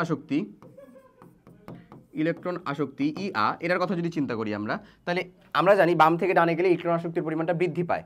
সো বাম থেকে ডানে গেলে তো তারা এরকমভাবে সাজাবো আমরা, মানে এখানে হচ্ছে সোডিয়াম হচ্ছে 11 নম্বরে, সিলিকন হচ্ছে 14তে, 17তে হচ্ছে ক্লোরিন, এরকমভাবে আছে। তাহলে বাম থেকে ডানে গেলে ইলেকট্রন আসক্তির পরিমাণটা বাড়ে, তাহলে সব থেকে বেশি কার আসলে? ক্লোরিনের।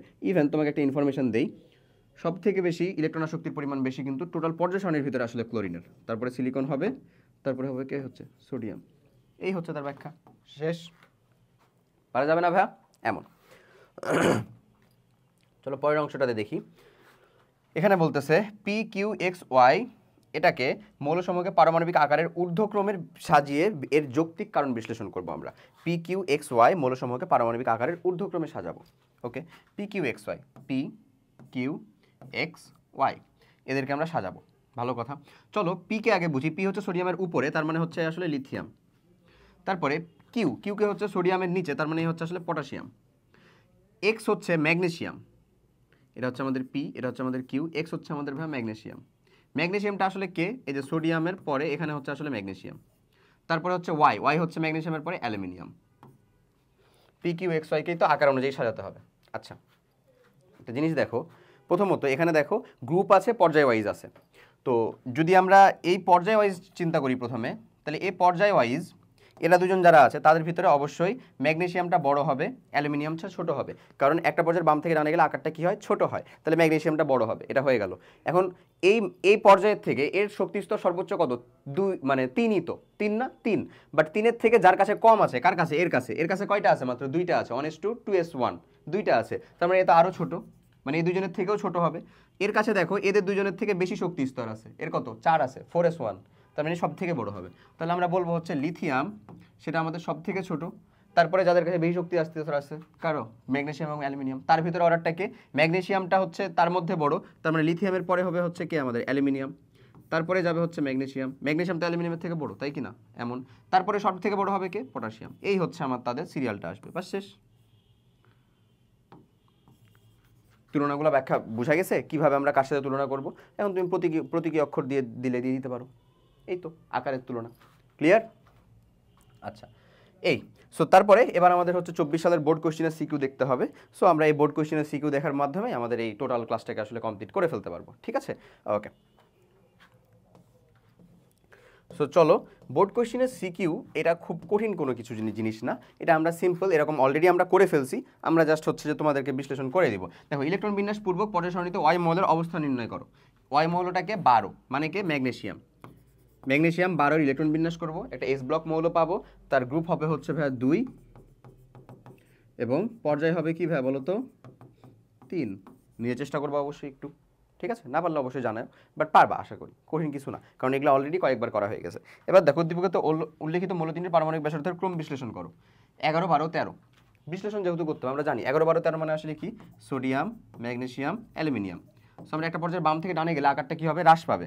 তাহলে এখানে পারমাণবিক আকারটা সব থেকে বড় কার, সোডিয়ামের, তারপরে ম্যাগনেসিয়ামের, তারপরে অ্যালুমিনিয়ামের। কারণটা কি, সোডিয়ামে 11টা প্রোটন আছে, 11টা ইলেকট্রন আছে, ম্যাগনেসিয়ামে 12টা, 12টা, 13টা, 13টা। কাহিনী কি, কেমনে কি ঘটে, ঘটে হচ্ছে যে আমাদের সোডিয়াম, ম্যাগনেসিয়াম, অ্যালুমিনিয়াম এদের ভিতরে যেটা ঘটে, প্রত্যেকেরই শক্তি স্তর কত, 3 3 3। শক্তি স্তর বাড়ছে না, কিন্তু নতুন করে ইলেকট্রন প্রোটন যুক্ত হচ্ছে। আকর্ষণ বিকর্ষণ বল বেড়ে যাচ্ছে নিশ্চয়ই, আকর্ষণ বলটা আর কি, আকর্ষণ বল যদি বেড়ে যায় তার মানে অবশ্যই বুঝতে পারছি আকারটা কি হবে, কিছুটা শ্রিঙ্ক করবে বা ছোট হবে, দ্যাটস ওয়াই আকারটার ক্রম এরকম। বাস, শেষ ব্যাখ্যা করা। বোঝা গেছে কি, আর কি দরকার আছে এরকমভাবে আরও বেশি কিছু বলে তোমাকে বোঝানো? বোঝা গেছে না ভাইয়া ইজিলি? আচ্ছা, ওকে। এরপরে দেখো, ইলেকট্রন বিন্যাসের মাধ্যমে ওই মৌলটির গ্রুপ এবং পর্যায় নির্ণয় করব আমরা। তো এদিকে হচ্ছে আমার আয়নীকরণ শক্তি দেওয়া আছে একটা গ্রাফে, এদিকে দেওয়া আছে পারমাণবিক সংখ্যা। সো পারমাণবিক সংখ্যাটা এখানে, এটা যদি 5 হয়, এটা হবে হচ্ছে 6, এটা হবে হচ্ছে 7, এটা হবে হচ্ছে 8, এটা হবে হচ্ছে 9। ওকে, এমন এমন হওয়া উচিত আসলে। আচ্ছা, সো পারমাণবিক সংখ্যা 5 যেটা, সেটা হচ্ছে আমাদের ইউ। 5 মানে কি আমাদের বোরন, তাহলে 6 যেটা সেটা হচ্ছে আমাদের ভি, তাহলে এটা হচ্ছে আমাদের কি বলতো বোরন। 6 যেটা সেটা হচ্ছে আমাদের ভি, 6 মানে কি তাহলে কার্বন। তারপরে 7 যেটা সেটা ডাব্লিউ মানে হচ্ছে নাইট্রোজেন। 8 যেটা সেটা হচ্ছে আমাদের এক্স, এক্স মানে হচ্ছে আসলে কি অক্সিজেন। অবশ্যই এটা ঠিকই আছে, ড্রপ ঘটে এখানে, একটা ঘটে না, আমরা দেখলাম না, নাইট্রোজেন আর অক্সিজেনের বাড়া উচিত ছিল বাট বাড়ে না, কমে যায় একটা। আর তারপরে আছে কি এখানে ফ্লোরিন। ওকে, সো বলতেছে এখানে যে আমাদের ইলেকট্রন বিন্যাসের মাধ্যমে ওয়াই কে রে, ওয়াই হচ্ছে আমাদের ফ্লোরিন, ফ্লোরিনের আমাদের অবস্থান আর নির্ণয় করতে হবে। এটা পি ব্লক মৌল পাবা, অবস্থান পাবা হচ্ছে 17 নম্বর গ্রুপ আর 2 নম্বর পর্যায়, বলে দিলাম। সো তুমি এটা নিজে বের করবা, আশা করি পারবা। ওকে, লাস্ট অফ অন যেটা সেটা হচ্ছে কি, উদ্দীপকের মৌলগুলোর আয়নীকরণ শক্তির ক্রম শুধু ঊর্ধ্বমুখী না হওয়ার কারণ বিশ্লেষণ করো। আয়নীকরণ শক্তির ক্রমটা ঊর্ধ্বমুখী শুধু না, এটা তো একটা পর্যায়ের বাম থেকে ডানে যাচ্ছি, তাহলে তো বাড়ারই কথা ছিল, ক্রমশ ঊর্ধ্বমুখী হওয়ার কথা ছিল। বাট হোয়াই ইজ দিস, এটা কেন ঘটছে, এটা কেন ঘটছে বলো? ব্যাখ্যা করে ফেলছি না এটা অলরেডি ভাইয়া? বলো, ব্যাখ্যা করে ফেলছি না? ডাব্লিউ এবং এক্স এর ভিতরে এটা কেন ঘটছে, এখানে একটা ড্রপ হয়েছে কেন? ওই যে নাইট্রোজেন আর অক্সিজেন, নাইট্রোজেন আর অক্সিজেন তাদের ভিতরে কি রিয়েলিটি আর রিলস হওয়া উচিত ছিল কার, অক্সিজেনের বেশি, বাট হয় কি আসলে রিয়েলিটি অলওয়েজ ডিসঅ্যাপয়েন্টস, তাই না? হয় হচ্ছে আসলে নাইট্রোজেনের বেশি। কেন? কারণ তার ইলেকট্রন বিন্যাস 1s2 2s2 2p3, এটা কার, নাইট্রোজেনের। যদি আমরা অক্সিজেনেরটা করি তাহলে সেটা আসে 1s2 2s2 2p4। তাহলে বলো, সর্বোচ্চ শক্তি স্তর এরটা কেমন আসলে? অর্ধপূর্ণ। এরটা কেমন আসলে? আংশিক পূর্ণ। অর্ধপূর্ণ বা পরিপূর্ণ না, তার মানে হচ্ছে আংশিক পূর্ণ। সেটা তো হচ্ছে অর্ধপূর্ণ, অর্ধপূর্ণ জায়গা থেকে একটা ইলেকট্রন ছড়াতে বেশি শক্তি লাগবে একটা আংশিক পূর্ণ জায়গা থেকে সরানোর থেকে, ঠিক আছে? দ্যাটস ওয়াই কোথায় বেশি, এখানে বেশি, তাই অক্সিজেনে একটা ড্রপ ঘটছে। এই হচ্ছে এটার ব্যাখ্যা, পারা যাবে না?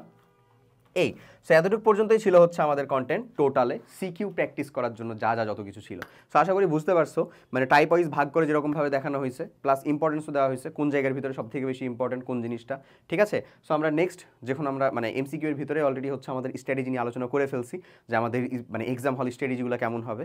সো এতটুকুই, তোমাদের পরবর্তী পরীক্ষার জন্য অনেক অনেক শুভকামনা। আশা করি ভালো থাকো, সুস্থ থাকো, ভালো মতো পরীক্ষা দাও, মাথা ঠান্ডা রেখে পড়াশোনা করো, আর এক্সাম হলে একটু মাথাটা ঠান্ডা রেখো, ওটা খুব জরুরি, ঠিক আছে? তুমি অনেক বেশি পারো, কিন্তু এক্সাম হলে যে ধরো গুলিয়ে ফেললা, কঠিন হয়ে যাবে তোমার সিচুয়েশনগুলো তোমার জন্য। সো সৃষ্টিকর্তাকে ডাকবা, তার উপর ভরসা রেখে আসলে পরীক্ষা হলে যাবা, ইনশাল্লাহ ভালো কিছু করবা। সবাই ভালো থাকো, দেখা হবে বিজয় আমাদের। আল্লাহ হাফেজ, আসসালামু আলাইকুম।